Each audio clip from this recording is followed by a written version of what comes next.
ആ വരിക്കപ്പം ചക്കയുടെ മടല് കൊത്തി അരിഞ്ഞ് നറുനിറയെ അരിഞ്ഞുണ്ടാക്കുന്ന ആ ഒരു ഇതുണ്ടല്ലോ, ആ പറച്ചിൽ തന്നെ ഉണ്ട്. മധുരക്കിനാവിന്റെ കഥക് തുറക്കുന്ന മതിഭ്രമദായിനി പരിമളഗാത്രേ ഹാലേദാ ഹാലെ നിന്നെ കണ്ടാലാകെ ഹാലാകെ മാറുന്നേ. ഓണത്തിന് വേണ്ടിയിട്ടുള്ള ഒരു കാത്തിരിപ്പും ഓരോ ചില്ലിക്കാശും കൂട്ടി വെക്കുന്ന ഒരു കുട്ടിക്കാലം ഉണ്ടായിരുന്നു എനിക്ക്. എനിക്കിഷ്ടമുള്ള പാട്ട് ജാനകി അമ്മയുടെ പാട്ടാ. തളിരിട്ട കിനാക്കൾ തൻ താമരമാലവാനാൻ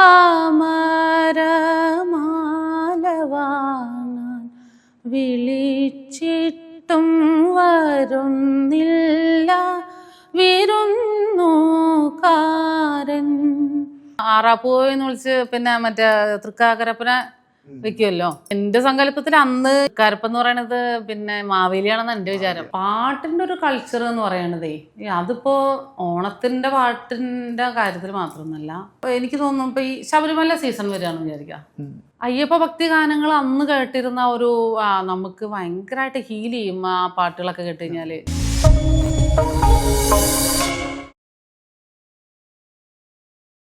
ഉത്രാടപ്പൂനിലാവേ വാ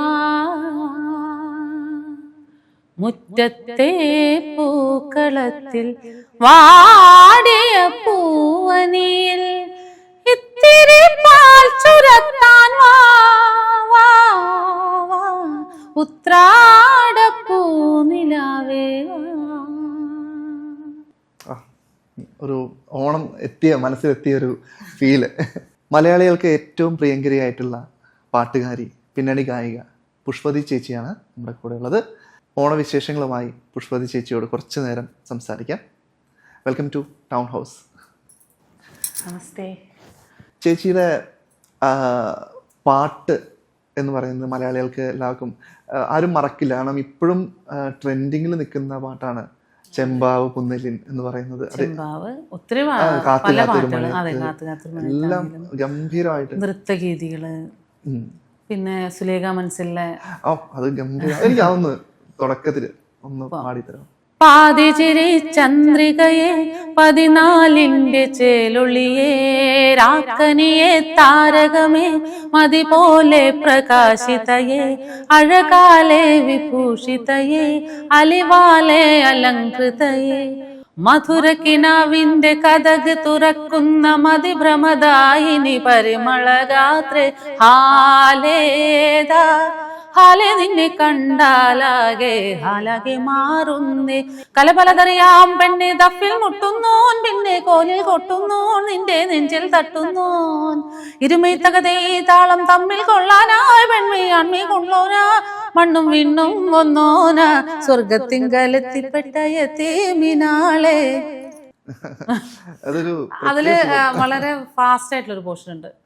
പടയാളികൾ ആയിരമായി സമരോത്സുകരായി പടയോടിയ പാവന ഭൂമിക താണ്ടിയ സംഹിതയാ പല കൽപ്പനകൾ കവികൾ പണിതിട്ടൊരു സംഭവമാ പല പാമരമാനവ മാനസ സങ്കട സംഗതിയാ ചിന്തപ്പൂന്തോട്ടത്തെ ചന്തത്തിന്നാളെ ശങ്കപ്പൂമ്പാറ്റെ തെന്നിപ്പാറല്ലേ നിൻചിറകടി സിൽസിലയാലേ മതുകൊടി എണ്ണപ്പന്നി മലരാകെ പൂമ്പൊടി തരി ചിന്തണ പൂങ്കവൾ ചോക്കണ് പൂതികളായിരം പൂവിതളാക്കണ് പൂത്ത നിക്കണ് പാട്ടുപാടണ മോഹത്തോടെ തൻ മനതിലെ മണിയറയാകെ നിറമലരണി വർണ്ണനയാലെ സുപ്രിയരസപദനിസ സരിഗമപദരസ രഥമതിരുലകമി അസൃജമോടി സുവർക്കത്തിങ്കലെത്തിപ്പെട്ട യതീമിനാളെ ഹാലേദാ ഹാലെ നിന്നെ കണ്ടാലാകെ ഹാലാകെ മാറുന്നേ മധുരക്കിനാവിന്റെ കഥക് തുറക്കുന്ന മതിഭ്രമദായിനി പരിമളഗാത്രേ.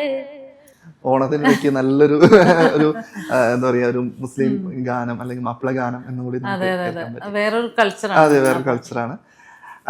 എനിക്ക് നമ്മുടെ ഈ ഓണക്കാലത്ത് ചേച്ചിയുടെ ഒരു കുട്ടിക്കാലത്തോട്ട് ഞാൻ കൊണ്ടുപോവാണ്.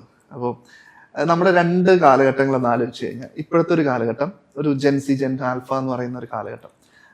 ചേച്ചിയുടെ കാലഘട്ടം എന്ന് പറയുന്നത് ഒരുപാട് പുറകോട്ട് കുറച്ചൊന്ന് പോയി 70s 80s 90s അങ്ങനെ മിലേനിയം എന്നൊക്കെ പറഞ്ഞ് നമ്മൾ തന്നെയാണ് കാറ്റഗറൈസ് ചെയ്യുന്നത്. അപ്പോൾ ആ ഒരു കാലഘട്ടം ഇപ്പോഴത്തെ കാലഘട്ടം നമ്മൾ ഓണത്തിനെ കുറിച്ചുള്ള വിശേഷങ്ങൾ വ്യത്യാസങ്ങൾ ചേച്ചിക്ക് ഒന്ന് ഷെയർ ചെയ്യാം? ഓണക്കാലം സത്യം പറഞ്ഞാൽ ഞാൻ ആസ്വദിച്ചിട്ടുള്ളത് എൻ്റെ കുട്ടിക്കാലമാണ്. കാരണം ഇന്നിപ്പോൾ എല്ലാവർക്കും ഓണം പോലെയാണ്, പക്ഷെ അന്ന് അങ്ങനെയല്ല. അന്ന് ഓണം വരുമ്പോൾ തന്നെയാണ് ഓണം എന്നുള്ളത്. ആ ഓണത്തിന് വേണ്ടിയിട്ടുള്ളൊരു കാത്തിരിപ്പും അതിലേക്ക് സ്വരുക്കൂട്ടി വെക്കാൻ വേണ്ടിയുള്ള എന്താ പറയുക, നമുക്ക് ഓരോ ചില്ലിക്കാശും കൂട്ടി വെക്കുന്ന ഒരു കുട്ടിക്കാലം ഉണ്ടായിരുന്നു എനിക്ക്. അപ്പം എൻ്റെ സഹോദരി ഉണ്ട്, അവൾ ഒരു 8ാം ക്ലാസ് വെച്ച് അവൾ പഠിപ്പ് നിർത്തി, വീട്ടിലെ വിഷമം കാരണം. അച്ഛൻ നല്ല തണ്ണിക്കാരനായിരുന്നു. അപ്പോൾ കുടുംബത്തിൻ്റെ കാര്യം ഓൾറെഡി നമുക്ക് പിന്നെ ചിന്തിച്ചാൽ മനസ്സിലാവുമല്ലോ.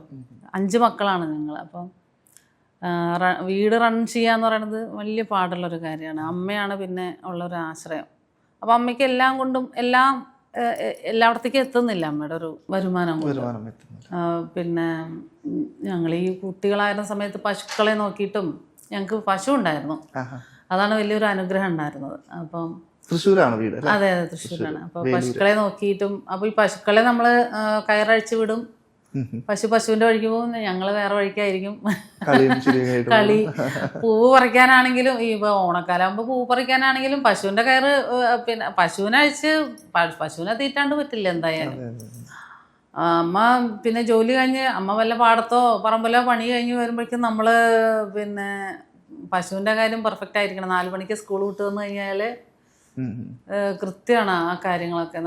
പശുവിനെ തീറ്റിക്കുക എന്നുള്ളതും, അത് പശുവിനെ തീറ്റിക്കാൻ വേണ്ടി കയറഴിച്ച് വിട്ട് കഴിഞ്ഞാൽ പശുവിൻ്റെ വഴിക്ക് പോകും. ഞങ്ങൾ പിന്നെ വല്ല മരക്കൊമ്പിലോ അല്ലെങ്കിൽ വല്ല മലഞ്ചെരുവിലോ ഒക്കെ ആയിരിക്കും കളിയും, പിന്നെ അങ്ങനെയൊക്കെയാണ്. അപ്പം ഈ പൂ പറിക്കാൻ പോകുമ്പോൾ എന്ന് പറഞ്ഞാൽ, ഞങ്ങൾ അന്നത്തെ കാലത്ത് ഈ ചേമ്പിൻ്റെ ഇലക്കില്ലേ, ചേമ്പിൻ്റെ ഇലയിലുള്ള പൂക്കളിറുത്ത് കുമ്പിള് കുത്തിയിട്ട്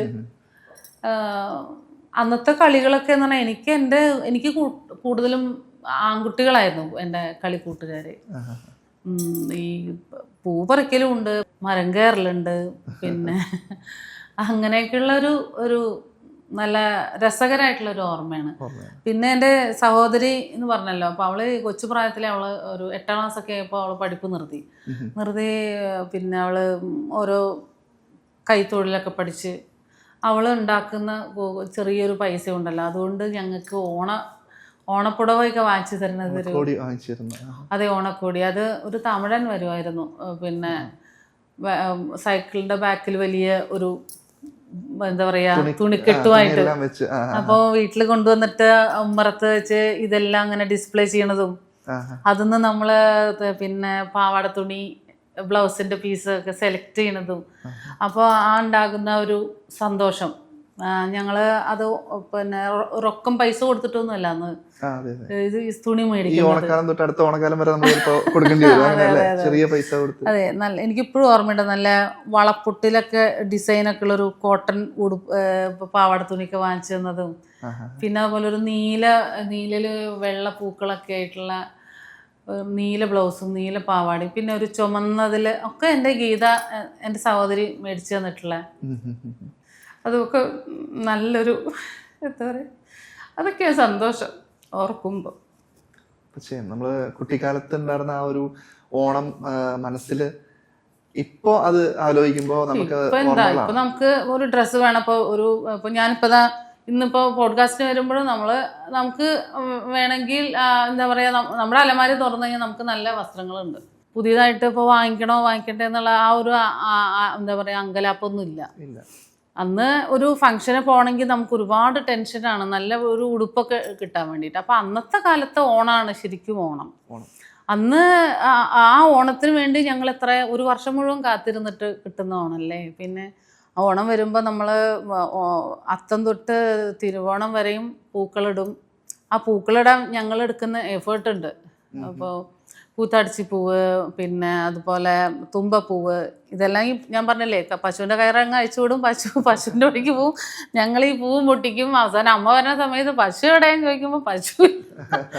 ഈ സമയത്ത് നമ്മൾ കുറേ ഈ വല്ല കാടും മേടും കടന്ന് കുറേ പൂക്കളൊക്കെ പറിച്ച്, അതൊക്കെയാണ് സന്തോഷം. പിന്നെ കാലത്ത് അതെ, ഒരു ചാമക്കതിരുണ്ട്, ചാമക്കതിര് പാടത്ത് ആ സമയത്താണ് കൊയ്ത്തും വരുന്നത്. കൊയ്ത്ത് വരുന്നത് ആ സമയത്താണ്. ഉത്സവം അതല്ലേ? പിന്നെ പിന്നെ അതായത് ഞങ്ങളുടെ സ്കൂൾ ടൈമും പരീക്ഷയൊക്കെ നടക്കണ ഒരു സ്കൂൾ ടൈമിലൊക്കെയാണ് ഈ കൊയ്ത്ത് വരുന്നത്. അപ്പൊ ഞങ്ങൾക്ക് കൊയ്ത്തിന് എൻ്റെ അമ്മയെ ഹെൽപ്പ് ചെയ്യാണ്ടിരിക്കാൻ പറ്റില്ല. ഞാനൊക്കെ കറ്റയൊക്കെ എടുത്ത് ഈ നല്ല കാറ്റ് വരുമ്പോഴൊക്കെ ഈ കാറ്റത്തൊക്കെ പിന്നെ വരമ്പത്തുനിന്ന് ചെളിയിലൊക്കെ വീണിട്ടുണ്ട്. അപ്പൊ ആ ഒരു എന്താ പറയാ അങ്ങനെയൊക്കെയുള്ള ഒരു ഓർമ്മകളാണ് ചെറുപ്പത്തിൽ. ശരിക്കും പറഞ്ഞാൽ നമുക്ക് മാവേലി വരുമെന്ന് ഉറപ്പുണ്ടായിരുന്നു അല്ലേ? അതെ അതെ, മാവേലി എന്ന് പറഞ്ഞ ഒരാൾ വരും തീർച്ചയായിട്ടും വരും. മാവേലി എല്ലായിടത്തും. പിന്നെ ഓണത്തപ്പനെ വിളിക്കും, ആറാപ്പൂവെന്ന് വിളിച്ച് പിന്നെ മറ്റേ തൃക്കാക്കരപ്പനെ വെക്കുമല്ലോ. അന്നെന്താ എന്റെ സങ്കല്പത്തിൽ അന്ന് ഈ വെക്കണ സംഗതി പിന്നെ തൃക്കാരപ്പം എന്ന് പറയണത് പിന്നെ മാവേലിയാണെന്ന് എന്റെ വിചാരം. ഇപ്പോഴാണ് അത് കുറേ കൂടെ കാലങ്ങൾ കടന്നപ്പോഴാണ് മനസ്സിലാവണത് പിന്നെ വാമനനാണെന്നുള്ളത്. അത് വേറെ ഒരു പൊളിറ്റിക്സ് ആണുള്ളത് എന്നുള്ളതൊക്കെ പിന്നെയാണ് മനസ്സിലാവണത്. എനിക്കെന്തായാലും എന്റെ സങ്കല്പത്തിൽ അത് യഥാർത്ഥത്തിൽ എനിക്ക് മഹാബലിയായിരുന്നു. അതെ അതെ അതെ, തീർച്ചയായിട്ടും അതങ്ങനെയാണ്. അന്ന് മുതലേ പാടാൻ ഉള്ള ഇതുണ്ടായിരുന്നു, പാടാൻ തുടങ്ങിയിരുന്നു. പിന്നെ നമ്മള് ബൈ ബർത്ത് അത് ഈ പാടാനുള്ള കഴിവ് എന്ന് പറഞ്ഞാല് അത് നമ്മുടെ കഴിവല്ലല്ലോ, അത് ഉണ്ടാക്കിയെടുത്തിട്ടുള്ള കഴിവല്ല, നമുക്ക് ബൈ ബർത്ത് കിട്ടിയിട്ടുള്ള ഒരു ഇതാണ്. പിന്നെ ഞാൻ പിന്നെ ട്രെയിനിങ്ങിന് അതിൻ്റെതായിട്ടുള്ള ഒരു ട്രെയിനിങ് ഒക്കെ എടുത്തു മാത്രം. സഹോദരിയൊക്കെ പാടുമായിരുന്നോ? എല്ലാവർക്കും ആ ഒരു ഇൻബോൺ ആയിട്ടുള്ള ഒരു ടാലന്റ് ഉണ്ട് പാടാൻ വേണ്ടിട്ട്. ചേച്ചി അപ്പൊ പാലക്കാട് സംഗീത കോളേജിൽ പഠിച്ചു? അങ്ങനെ പഠിച്ചു. അതെ അതെ. ഓക്കെ. അപ്പം ഈ തിരുവാതിരക്കളി അങ്ങനെയുള്ള കുമ്മിയടി അങ്ങനെയുള്ള പരിപാടികളൊക്കെ നാട്ടിലുണ്ടാവില്ല? അതെ, ഓണത്തിന്റെ ഒരു സ്പെഷ്യാലിറ്റി എന്ന് പറയാൻ എൻ്റെ നാട്ടില് ആ ഒരു കാലത്ത്, ഇപ്പോഴൊന്നും അതില്ല, ആ കാലത്ത് അങ്ങനെ വെച്ചാല് ഓണസമയം ആകുമ്പോഴേക്കും നാട്ടിലുള്ള ഈ ചെറുപ്പക്കാർ പെൺകുട്ടികളെ എല്ലാം പിന്നെ അവിടെ ഒരു കല്യാണി തണ്ടാത്തിയുണ്ട്, അവര് പിന്നെ തിരുവാതിരക്കളി പഠിപ്പിക്കും. അത് കൈക്കുട്ടിക്കളി എന്ന് പറയാന്ന്, തിരുവാതിരക്കളി എന്നല്ല പറയാണ്, കൈക്കുട്ടിക്കളി എന്നാണ്. അപ്പോൾ ഒന്നാനാം പൂക്കളത്തിൽ പൂവിട്ട പെണ്ണെ മാദേവി എന്നൊക്കെ പറഞ്ഞിട്ടുള്ള വരികളൊക്കെയാണ്. ഞാൻ കളിക്കാറില്ല കേട്ടോ, ഞാൻ ആ വഴിക്കേ പോയില്ല. ആ സമയത്ത് കുട്ടി സൈക്കിള് ഒരു ലൂവിസേട്ടൻ എന്ന് പറഞ്ഞിട്ടുള്ള ഒരു ചേട്ടനുണ്ട് ഞങ്ങളുടെ നാട്ടിൽ. ഈ സൈക്കിള് വാടകയ്ക്ക് കൊടുക്കുന്ന ഒരു ചേട്ടനുണ്ട്. ആ ചേട്ടൻ്റെ കടയിൽ പോയിട്ട് കുട്ടി സൈക്കിള് വാടകയ്ക്ക് എടുത്തിട്ട് അത് ചവിട്ടി നടക്കണം. അതായത് ഈ പെണ്ണുങ്ങള് ട്രഡീഷണൽ ആയിട്ട് പെണ്ണുങ്ങൾ ഗ്യാദർ ചെയ്യുന്ന ഇടങ്ങളിലൊന്നും ഞാനുണ്ടാവില്ല. ഞാൻ ഒരു എന്താ പറയാ, ഞാൻ ഒരു ഔട്ട്സൈഡർ ആയിട്ട് അതിങ്ങനെ കണ്ടു നിൽക്കുള്ളൂ. അതിന്റെ ഇടയിൽ ഒന്നിലും ഞാൻ പോവില്ല. പിന്നെ അന്നത്തെ കളികളിൽ എന്ന് പറഞ്ഞാല് സ്ത്രീകൾക്ക് അങ്ങനെ ഒരു എന്താ പറയാ പിന്നെ ഒരു ഫോർമാറ്റ് ചെയ്യപ്പെട്ടിട്ടുള്ള ഒരു കളി സമ്പ്രദായങ്ങളൊക്കെ ഉണ്ട്. ആ സമ്പ്രദായത്തിലൊന്നും ഞാൻ ഉണ്ടാവാറില്ല. എനിക്ക് പറഞ്ഞ പോലെ വല്ല സൈക്കിൾ ഓടിയിട്ടോ പിന്നെ ഫുട്ബോൾ കളിച്ചിട്ടോ അല്ലെങ്കിൽ പിന്നെ ബാറ്റ് കളി, ഓടി ചാടി കളിക്കുന്ന ഒരു ഇതാണ്. പിന്നെ എനിക്ക് ബോയ്സ് ആണ് കൂടുതൽ ഫ്രണ്ട്സ് ആയിട്ടുണ്ടായിരുന്നത്. അപ്പം അതുകൊണ്ട് തന്നെ നമ്മളിങ്ങനെ ആ ഒരു ജെൻഡർ ഡിഫറൻസ് ഇല്ലാത്തൊരു വളർച്ചയായിരുന്നു ഉണ്ടായിരുന്നത്. പിന്നെ എൻ്റെ ചേട്ടന്മാർ എൻ്റെ വലിയ ഫ്രണ്ട്സായിരുന്നു. പ്രത്യേകിച്ച് രണ്ടാമത്തെ ചേട്ടൻ എനിക്ക് ഭയങ്കര കൂട്ടായിരുന്നു. അപ്പോൾ അവൻ നേരം വെളിച്ചാകുമ്പോൾ എണീറ്റ് ഓടുമ്പോൾ ഞാനും കൂടെ ഓടും. അവൻ പിന്നെ ഈ നമ്മളെ ഈ വീടിന്റെ ഉത്തരം ഉണ്ടല്ലോ, അന്ന് ഓടിട്ട വീടാണ്. അപ്പൊ ഈ ഉത്തരത്തിൽ ഇങ്ങനെ പിടിച്ചിങ്ങനെ പുഷപ്പ എന്തൊക്കെയാ ഇതെല്ലാം ഞാനും എടുത്തു. പിന്നെ എൻ്റെ മൂത്ത ചേട്ടന് കുറച്ച് കളരിപ്പായിട്ടൊക്കെ ഇവരുടെ എല്ലാ വികൃതിയിലും എന്നെ കൂടെ കൂട്ടും. എന്നെ അങ്ങനെ ഒരു പെൺകുട്ടി എന്നുള്ള രീതിയിലൊന്നും അവര് ട്രീറ്റ് ചെയ്തിട്ടില്ല ഒരിക്കലും. അതെന്റെ അച്ഛനായാലും അങ്ങനെ കേട്ടോ. അങ്ങനെ ഞാനൊരു പെൺകുട്ടി എന്നുള്ള രീതിയിൽ അങ്ങനെ അടക്കിയിരുത്തുക അങ്ങനെ ഒന്നും ഉണ്ടായിട്ടില്ല. അപ്പൊ അവരുടെ കൂടെ ഞാനിങ്ങനെ കളിച്ച് വളർന്നു. ചേട്ടന്മാരെ അങ്ങനെ എൻ്റെ ഒപ്പത്തിന് ഇങ്ങനെ എന്താ പറയാ, എൻ്റെ വികൃതിക്ക് അനുസരിച്ച് അവർ നിൽക്കുമായിരുന്നു. അതുകൊണ്ടായിരിക്കണം എനിക്ക് ഈ ഫോർമാറ്റ് ചെയ്യപ്പെട്ട സ്ത്രീ സങ്കല്പത്തിന്റെ ആ ഒരു വഴിക്ക് ഞാൻ പോവാതിരുന്നത്. അത് അതിന്റെ ഇടയിലേക്ക് പോകുമ്പോൾ എനിക്ക് എന്തോ ഒരു അസ്വസ്ഥത. അപ്പം അന്നത്തെ സംഗീതം നോക്കുവാണെങ്കിലും ഇപ്പൊ ഓണക്കാലത്തിന്റെ കാര്യം തന്നെ എടുക്കാം.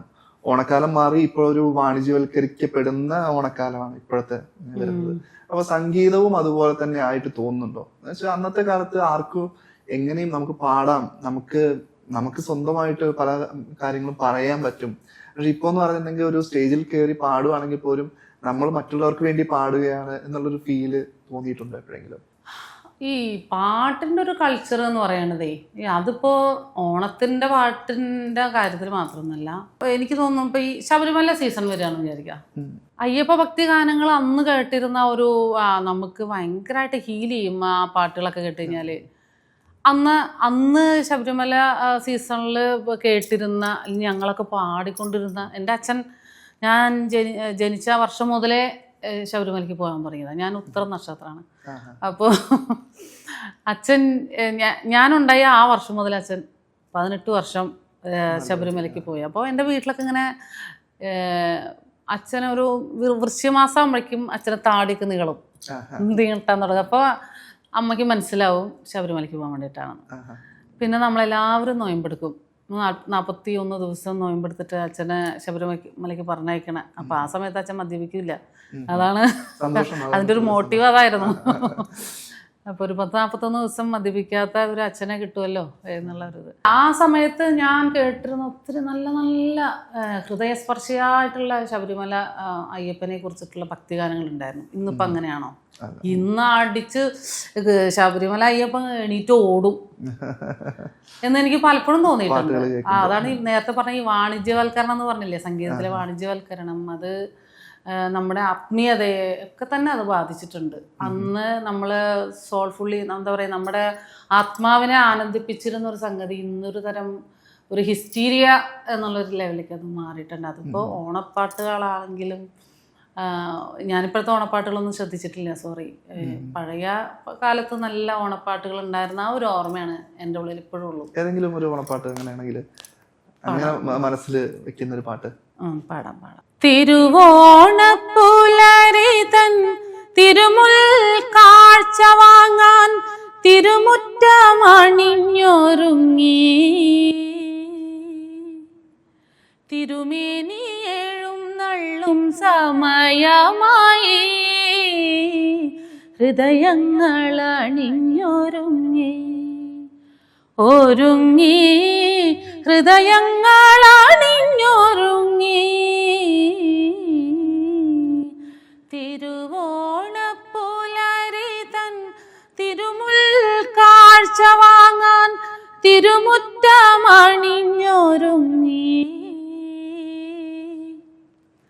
തിരുമേനിയേഴും നള്ളും സമയമായി ഹൃദയങ്ങളണിഞ്ഞൊരുങ്ങി ഒരുങ്ങി ഹൃദയങ്ങളണിഞ്ഞൊരുങ്ങി. ഇതാണ് ആ പാട്ടുകൾ തമ്മിലുള്ള വ്യത്യാസം. ഇപ്പോഴത്തെയും അപ്പോഴത്തെയും പാട്ടുകൾ കേൾക്കുമ്പോഴുള്ള ആ സുഖം ഒക്കെ വ്യത്യാസങ്ങളുണ്ട്.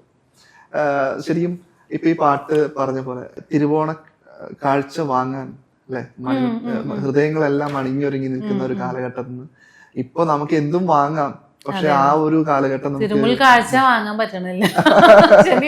അല്ലെ അല്ലെ അതുപോലെ എല്ലാവരും ഒന്നുപോലെ കണ്ടിരുന്ന ഒരു കാലഘട്ടം എന്ന ഒരു കോൺസെപ്റ്റ് അന്ന് തൊട്ടേ അല്ലെ എല്ലാവരും മനസ്സിലുണ്ടായിരുന്നു. അപ്പൊ ചേച്ചി ആ ഒരു കാഴ്ചപ്പാടിനെ കുറിച്ചിട്ട് എല്ലാവരും ഒരുമിച്ച് ഒരേപോലെ കാണുക, മാവേലി നാട് കാണുന്ന കാലം അത് ആ ദിവസം അന്നേ സമയം മാത്രമേ ഉണ്ടാവാറുള്ളൂ. ഇത് ഒരുപോലെ അതെല്ലാം കാരണം എല്ലാവർക്കും വയറ് നിറച്ച് ഭക്ഷണം, നല്ല വസ്ത്രം, ആ തിരുവോണക്കോടി ഉണ്ടല്ലോ, ഓണക്കോടി ഉടുത്ത് നല്ല ഭക്ഷണവും കഴിച്ച് എല്ലാവരും സന്തോഷമായിട്ട് ഇരിക്കുന്ന ഒരു സമയം ഉണ്ടല്ലോ. അതാണ് എല്ലാവരും ഒന്നുപോലെ, കള്ളവും ഇല്ല ചതിയും ഇല്ല എന്നൊക്കെ പറഞ്ഞിട്ടുള്ള പാട്ടുണ്ടല്ലോ, മാവേലി നാട് വാണിയിടും കാലം. അത് വളരെ സിംബോളിക്കായിട്ട് ആണ് ആ കുറച്ച് ദിവസത്തിൽ മാത്രം ഓണം, ഉത്രാടം, തിരുവോണം. ഏറ്റവും ദിവസം അതെ അതെ ഉത്രാടം തിരുവോണം ഒക്കെ ആണ്. പിന്നെ നമുക്ക് ആ ഒരു സമ്പൽ സമൃദ്ധിയിലാണെങ്കിൽ എന്താ പറയാ, ഭക്ഷണത്തിന്റെ കാര്യത്തിൽ മെയിനായിട്ടും സദ്യ ഉണ്ണുക എന്നൊക്കെ പറയണ ഒരു സങ്കല്പം ഉണ്ടല്ലോ. പായസം ഉണ്ടാവും, പലതരം എന്താ പറയുക സദ്യവട്ടങ്ങളുണ്ടാവും. അതെല്ലാം കഴിഞ്ഞ് കഴിഞ്ഞാൽ ഇപ്പം എൻ്റെ വീട്ടിലാണെങ്കിൽ ആ സദ്യ ഉണ്ട് പായസമൊക്കെ കഴിച്ച് പിന്നെ ഞങ്ങൾ ഒരു യാക്കോബേട്ടുണ്ട് വേലൂര്, പുള്ളിയുടെ അടുത്ത് പോയിട്ട് അദ്ദേഹം വളക്കച്ചവടക്കാരനാണ്. അപ്പോൾ ഈ പുത്തൻ ഉടുപ്പൊക്കെ ഇട്ട് പുള്ളിയുടെ വളയും കൂടെ വാങ്ങിച്ചിട്ടാലേ പൂർത്തിയാവുള്ളൂ, അങ്ങനെയാണ്. അപ്പോൾ അങ്ങനെ ആ ഒരു ഓർമ്മയൊക്കെ ഇന്നിപ്പോൾ നമുക്ക് വള വേണമെങ്കിൽ വീട്ടിൽ ഇഷ്ടംപോലെ വളകളാണ്. അതെ, ഒന്നിനും ബുദ്ധിമുട്ടില്ല. പക്ഷെ ആ ഒരു സന്തോഷവും സമാധാനവും ഇപ്പൊ കിട്ടുന്നില്ല. ഇല്ല. അതെ അതെ, അത് ഇല്ലായ്മയിൽ നിൽക്കുന്ന സമയത്താണ് എന്തെങ്കിലും വന്നു ചേരുമ്പോൾ നമുക്ക് നമ്മൾ ഒത്തിരി കൊതിച്ച് ആ സമയത്തേക്ക് അത് വന്നു ചേരുമ്പോൾ ഒരു സന്തോഷം കിട്ടുക അല്ലേ. ഉണ്ട് ഇരിക്കുന്ന ആളുകൾക്ക്, ഉണ്ട് വയറ് നിറഞ്ഞിരിക്കുന്ന ആളുകൾക്ക് വിശപ്പിന്റെ വേദന എന്താന്ന് അറിയില്ല. വിശപ്പിന്റെ വേദന എന്താന്ന് അറിയില്ല. ദാരിദ്ര്യമാണ് ഏറ്റവും വലിയ വേദന എന്ന് നമ്മൾ അനുഭവിച്ചിട്ടുമുണ്ട് അത്. അപ്പോൾ ആ ഒരു കാലത്തിൽ നിന്നുകൊണ്ട് നമ്മൾ ഓണത്തെ കാണുമ്പോഴാണ് ഏറ്റവും മനോഹരമായിട്ട് നമുക്ക് ഫീൽ ചെയ്യുക. അതാണ് ഇപ്പോഴത്തെ ഓണവുമായി ബന്ധപ്പെട്ടിട്ട് ഇപ്പൊ സ്റ്റേജ് പ്രോഗ്രാമിലൊക്കെ ചിലപ്പോൾ ഒരുപാട് പങ്കെടുത്തിട്ടുണ്ടാവും. അപ്പോൾ സ്റ്റേജിൽ ഏറ്റവും കൂടുതൽ പാടാൻ ആവശ്യപ്പെടുന്ന പാട്ടുകൾ ഈ ഓണമായിട്ട് ബന്ധപ്പെട്ട് നമ്മൾ പാടാൻ ചെല്ലുമ്പോഴോ? ഓണം സീസൺ ആണെങ്കിൽ ഒരു പാട്ടൊക്കെ ഓണത്തിന്റെ പാട്ടുണ്ടാവും. ബാക്കിയൊക്കെ പിന്നെ നമുക്ക് ഇഷ്ടമുള്ള, എനിക്കിഷ്ടമുള്ള പാട്ട് ജാനകിയമ്മയുടെ പാട്ടാ. അത് പണ്ടും ഇല്ല കോംപ്രമൈസ്, ഇപ്പോഴും ഇല്ല കോംപ്രമൈസ്. അമ്മയുടെ പാട്ടുകൾ എന്ന് പറഞ്ഞാല് അത്രയും ജീവനാണ്. ആ അമ്മയുടെ പാട്ട് മാത്രമല്ല, ആ അമ്മയെ ഭയങ്കര ഇഷ്ടമാണ് നമുക്ക്. അവരുടെ ആ ഒരു സിംപ്ലിസിറ്റിയും എന്തൊരു നൈർമല്യമാണ് അവരുടെ. ഒരു എന്താ പറയാ, പ്യുവറാണ് ആ സോള്. അതാണ്. ഞാൻ അമ്മയുടെ വിയോഗം കേട്ട് ഷോക്കായിപ്പോയി. സങ്കല്പിക്കാൻ പറ്റുന്നില്ല. അമ്മ ഇല്ലാത്തൊരു ലോകം സങ്കല്പിക്കാൻ പറ്റുന്നില്ല. ഇരുട്ടിലിരുന്ന് ഞാൻ കരച്ചിലായിരുന്നു. എൻ്റെ വീട്ടുകാർ, എൻ്റെ മൂത്ത സഹോദരി 2 ദിവസം എന്നെ വിളിച്ചപ്പോഴും ഞാൻ ഇരുട്ടിലിരുന്ന് കരച്ചിലായിരുന്നു. അമ്മയുടെ ഇൻ്റർവ്യൂ കാണുക, അവരുടെ പാട്ടുകൾ ഇങ്ങനെ അവർ പാടുന്നതായിട്ടുള്ളതൊക്കെ ഇങ്ങനെ കണ്ടുകൊണ്ടിരിക്കുകയായിരുന്നു. ഞാൻ അങ്ങോട്ട് പറഞ്ഞതിൻ്റെ മുമ്പ് വരെ അത്രയും ഭയങ്കര ഇഷ്ടമാണ് അവർ. എനിക്ക് ജീവിതത്തിൽ ഏറ്റവും വലിയ ആഗ്രഹം എന്തായിരുന്നു ചോദിച്ചാൽ, അമ്മയെ ജാനകിയമ്മയെ ഒന്ന് നേരിട്ടൊന്ന് കാണണം, അമ്മയെ ഒന്ന് കെട്ടിപ്പിടിക്കണം, അമ്മയെ ഒന്ന് ഉമ്മ വയ്ക്കണം. ഇതൊക്കെയായിരുന്നു എൻ്റെ ഏറ്റവും വലിയൊരു ആഗ്രഹം. ഒരിക്കൽ ഞാൻ ഈ കഴിഞ്ഞ ഒരു മാസമായിട്ടില്ല, ഞാൻ ലതിക ടീച്ചറെ വിളിച്ചപ്പോൾ നമുക്ക് ഒരു ദിവസം ഒന്ന് പോവാം ടീച്ചറെ നമുക്ക് 2 പേർക്കൊന്ന് പോവാം. ടീച്ചറെ കുറച്ചുകൂടെ പരിചയമുണ്ട്, എന്നെ അങ്ങനെ പരിചയമില്ല. അപ്പോൾ എനിക്കൊന്ന് പരിചയമുള്ള ഒരാളുണ്ടാകുമ്പോൾ നമുക്ക് കാണാൻ എളുപ്പമായിരിക്കുമല്ലോ. അപ്പോൾ പോവാം, നമുക്ക് ഒരു ദിവസം പോവാന്നൊക്കെ പറഞ്ഞിരിക്കുകയായിരുന്നു. ആ ഒരു അടുപ്പം മാനസികമായിട്ട് വളരെ അടുപ്പമുള്ള. പിന്നെ അത് എനിക്ക് മാത്രമൊന്നുമല്ല, മലയാളികൾക്ക് അമ്മയുടെ പാട്ട് ഇഷ്ടമില്ലാത്ത ആരാ ഉണ്ടാവും ഈ ലോകത്തിൽ? അത്രയും എന്താ പറയുക, ഒരുപാട് വേഴ്സറ്റൈലായിട്ടുള്ളൊരു വലിയ സംഗീതജ്ഞല്ലേ. അതെ അതെ. ഒരു പാട്ട് ജാനകിയമ്മയുടെ ഏതെങ്കിലും പിന്നെ മനസ്സിൽ? ജാനകിയമ്മയുടെ പാട്ട് തളിരിട്ട കിനാക്കൾ തൻ താമരമാലവാൻ വിളിച്ചിട്ടും വരുന്നില്ല വിരുന്നുകാരൻ, നിന്റെ വിരുന്നുകാരൻ.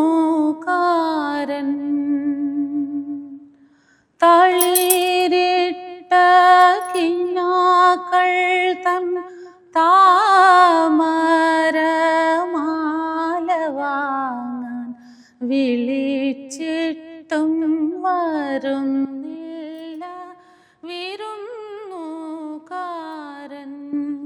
നിന്റെ വിരുന്നുകാരൻ.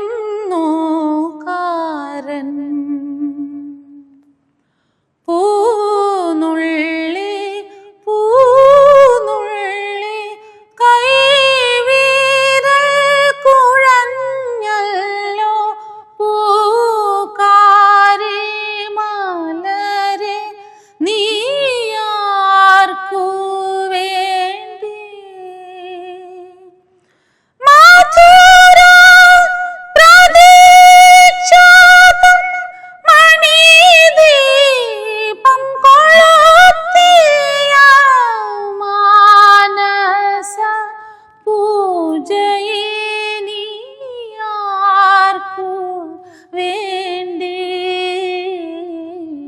തളിരിട്ട കിനാക്കൾ തൻ താമരമാ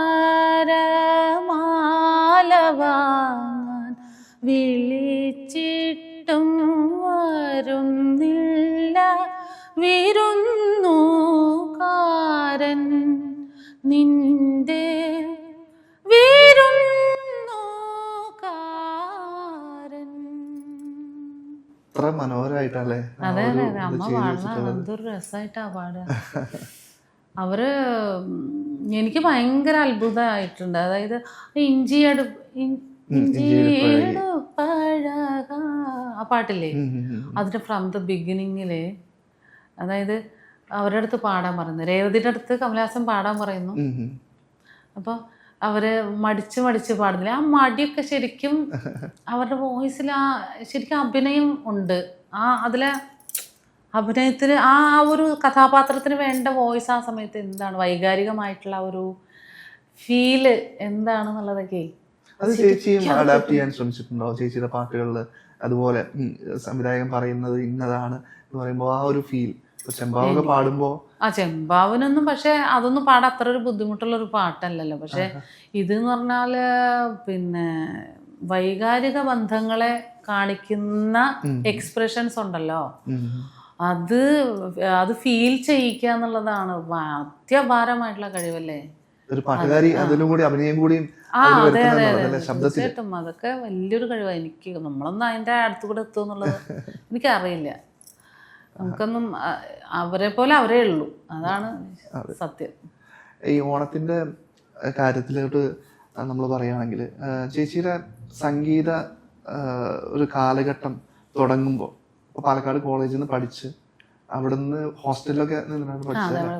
അപ്പം ഈ ഓണക്കാലമൊക്കെ അപ്പോഴത്തേക്ക് ഒരു വിരസമായി തുടങ്ങിയില്ലേ ആ ഒരു കാലഘട്ടം? അതോ നല്ല രീതിക്കായിരുന്നു? ഓണം എപ്പോഴും നമുക്ക് വലിയ സന്തോഷം തന്നെയാണ്. പക്ഷെ ഞാൻ പറയണത് അത് കൂടുതലും നമ്മളെ ഫീൽ ചെയ്തിട്ടുള്ളത് ചെറുപ്പകാലത്തുള്ള ഓണമാണെന്നുള്ളത് മാത്രം. ഓണം എപ്പോഴും വലിയ സന്തോഷമാണ്. കാരണം ഇപ്പോൾ എന്ന് പറഞ്ഞാൽ ഓണസമയത്ത് എനിക്ക് എൻ്റെ സഹോദരങ്ങളുടെ അടുത്ത് പോവാം, അവരൊരുമിച്ച് ഭക്ഷണം കഴിക്കാം. അല്ലെങ്കിൽ ഓണ സമയത്ത് നമുക്ക് നിറയെ സംഗീത പരിപാടികളുണ്ടാവും.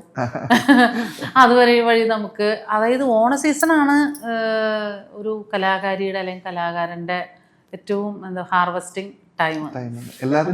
അതെ അതെ അതെ അതെ കറക്റ്റാണ് അത്. കാരണം നമുക്ക് അപ്പം കിട്ടണത് വെച്ചിട്ടാണ് പിന്നെ കുറേ കാലത്തേക്ക് നമുക്ക് അതിങ്ങനെ എന്താ പറയുക ചാലത്തിച്ച് പോകുന്നത്. നമ്മൾ ഒരു ചെറുപ്പകാലത്തിൽ ആ ഒരു വർഷം പണിയെടുത്തത് ആ ഒരു ഓണത്തിന് ചിലവാക്കുന്നു. ഇത് നമ്മൾ ഒരു ഓണത്തിന് നമ്മളെല്ലാം കൂടി ഉണ്ടാക്കിയെടുത്ത് അതെ അതെ പിന്നെ അതിങ്ങനെ അതെ റൺ ചെയ്യും. അതെ അതെ അത് സത്യമാണ്. അത് എൻ്റെ കാര്യത്തിലൊക്കെ ആർട്ടിസ്റ്റുകൾ പൊതുവെ അങ്ങനെയാണ് ശരിക്കും. ഇപ്പോ പുതിയ സിനിമകളും പ്രൊജക്ടുകളൊക്കെ എന്താണ് പുതിയ കാലഘട്ടത്തിലോട്ട് വരുമ്പോൾ എങ്ങനെയാണ്? ഞാൻ ഇപ്പോൾ ഒരു പുതിയ അത് സിനിമയാണോ അതോ സിനിമയിലേക്ക് എടുത്തിട്ടുണ്ടോ എന്നൊന്നും എനിക്കറിയില്ല. ആക്ച്വലി ഞാൻ കമ്പോസ് ചെയ്യുന്ന പാട്ടുകൾ വളരെ ഇഷ്ടമുള്ളൊരു സംവിധായകനുണ്ട്, നമ്മൾ പ്രശസ്തനായിട്ടുള്ള ഒരാളല്ല, ബിജുപാലിനൊക്കെ ഭയങ്കര ഇഷ്ടമാണ് ഞാൻ കമ്പോസ് ചെയ്ത പാട്ടുകൾ. പുള്ളി ഒരിക്കൽ എൻ്റെ അടുത്ത് കൊച്ചി മ്യൂസിക് ഫൗണ്ടേഷന് വേണ്ടിയിട്ട് എറണാകുളത്ത് നടന്നൊരു വലിയ മ്യൂസിക് പ്രോഗ്രാം ഉണ്ടായിരുന്നു. അന്ന് എൻ്റെ ഓൺ കോമ്പോസിഷൻ പാടാനാണ് പറഞ്ഞത്. എല്ലാവരും സിനിമ പാട്ട് പാടുമ്പോൾ എന്നോട് ആവശ്യപ്പെട്ടത് പുഷ്പയുടെ കബീർ ദാസിന്റെ ദോഹ ഒന്ന് പാടാമോ, അപരിചിതനല്ലോ ജഗദീശ്വരൻ എന്ന്. അപ്പൊ അന്ന് അല്ല ഞാൻ പറയാ എൻ്റെ ഓൺ കോമ്പോസിഷൻസ് ഇഷ്ടമുള്ള, അപ്പോൾ അതുപോലെ ബിജുപാൽ മാത്രമല്ല ഗോപി സുന്ദറിന്റെ വർക്ക് സ്പേസ് ഉണ്ട് എറണാകുളം തൃപ്പൂണിത്തുറയിൽ. അപ്പോൾ ഒരിക്കൽ അത് വർഷങ്ങൾക്ക് മുമ്പാണ് കേട്ടോ, എൻ്റെ അടുത്ത് പറഞ്ഞു പിന്നെ ചേച്ചിയുടെ ഒരു കോൺസേർട്ട് വെക്കണം എന്ന് താല്പര്യമുണ്ട്. പിന്നെ അത് ടിക്കറ്റ് വെച്ചിട്ടാണ്, എത്ര 3000 ആയിരുന്നു ആ ടിക്കറ്റ് ഫെയർ അന്ന്. അതുകൊണ്ട് തന്നെ അധികം ആളുകളുണ്ടായിരുന്നില്ല കേട്ടോ അപ്പോൾ കേൾക്കാൻ വേണ്ടിയിട്ട്. പിന്നെ അന്ന് അവിടെ വെച്ച് ഞാൻ എൻ്റെ ഓൺ കോമ്പോസിഷൻസ് മാത്രമായിരുന്നു അവിടെ പാടിയത്. അന്ന് ബിജുപാല മുഖ്യാതിഥിയായിരുന്നു. അന്ന് പുള്ളിക്കാരനാണ് എനിക്ക് ഹാർമോണിയൊക്കെ വായിച്ചത്. അത് നല്ലൊരു അനുഭവമായിരുന്നു. അപ്പോൾ അന്ന് എൻ്റെ അടുത്ത് പറഞ്ഞേ ചേച്ചിയുടെ കയ്യിൽ ഈ പാട്ടൊക്കെ എന്നിട്ട് എന്താ കാര്യം, അത് എനിക്ക് തരികയാണെങ്കിൽ ഞാനത് പ്രൊഡ്യൂസ് ചെയ്യില്ലേ എന്നൊക്കെ. അപ്പോൾ അതിങ്ങനെ മനസ്സിലുണ്ടായിരുന്നു. വർഷങ്ങൾക്ക് ശേഷം ഞാനിങ്ങനെ വിചാരിക്കുകയായിരുന്നു. ഇപ്പോൾ സുലേഖ മനസ്സിലെ പാട്ട് 2023 അത് ഇപ്പോഴും മൂവിങ് ആണ് ആ പാട്ട്. അതെ അതെ. എങ്കിലും ഞാൻ വിചാരിച്ചു എനിക്ക് അതിനുശേഷം പല സിനിമയിലും പാടി. ഇപ്പോൾ ഇപ്പോൾ ലാസ്റ്റ് ഒരു 2 മാസം മുമ്പേ ഒരു ബ്ലാക്ക് ട്രാക്കിംഗ് എന്ന് പറഞ്ഞിട്ടൊരു സിനിമയിൽ ഞാൻ പാടിയിട്ടുണ്ടായിരുന്നു. അല്ല ഇതൊന്നും നമ്മൾ കൂടുതൽ അറിയപ്പെടുന്ന രീതിയിലേക്ക് വന്നിട്ടില്ല.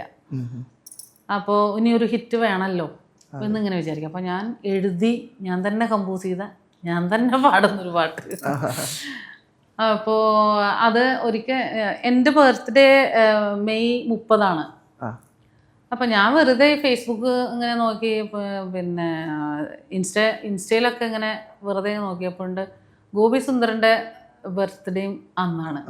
അത് യാദൃശ്യമായിട്ടായിരുന്നു അത്. അപ്പോൾ ഞാൻ എനിക്ക് നൃത്തഗീതി എന്നുള്ള വമ്പൻ ഹിറ്റ് പാട്ട് തന്നത് ഗോപി സുന്ദറാണല്ലോ, ഒന്ന് വിളിച്ചേക്കാന്ന് വിചാരിച്ചു. നോക്കുമ്പോൾ എൻ്റെ കയ്യിൽ നമ്പർ ഉണ്ട്, പഴയ നമ്പറൊന്നും വർക്കിംഗ് അല്ല. അപ്പോൾ എൻ്റെ ഒരു സുഹൃത്ത്, കൊച്ചിയിലുള്ള ഒരു സുഹൃത്തിനെ വിളിച്ചിട്ട് ഞാൻ നമ്പർ കളക്ട് ചെയ്തു. എന്നിട്ട് വിളിച്ചപ്പോൾ കുറച്ച് നേരം ഇങ്ങനെ സംസാരിച്ചു. പിന്നെ സംസാരിച്ച കൂട്ടത്തിൽ ഞാനിങ്ങനെ എൻ്റെ ഒരു പാട്ടിനെ കുറിച്ച് ഇങ്ങനെ ഇപ്പം എന്താ പ്രോജക്റ്റ് എന്നൊക്കെ ഇങ്ങനെ കാഷ്വലായിട്ട് ഇങ്ങനെ ചോദിക്കുമല്ലോ. ചോദിച്ചപ്പോൾ ഞാനിങ്ങനെ ഒത്തിരി പ്രോജക്റ്റുകളുണ്ട് ഈ പറഞ്ഞ പോലെ. ഞാൻ എൻ്റെ പിന്നെ ബാൻഡ് മ്യൂസിക് ഒക്കെ വരുമ്പോൾ എൻ്റെ ഓൺ കോൺസേർട്ടൊക്കെ വരുമ്പോൾ ഞാൻ അതങ്ങ് പാടും. എൻ്റെ പാട്ടുകൾ ഞാൻ തന്നെ നമ്മുടെ പിന്നെ ബാൻഡ് പരിപാടിയിൽ ഞാൻ പാടും.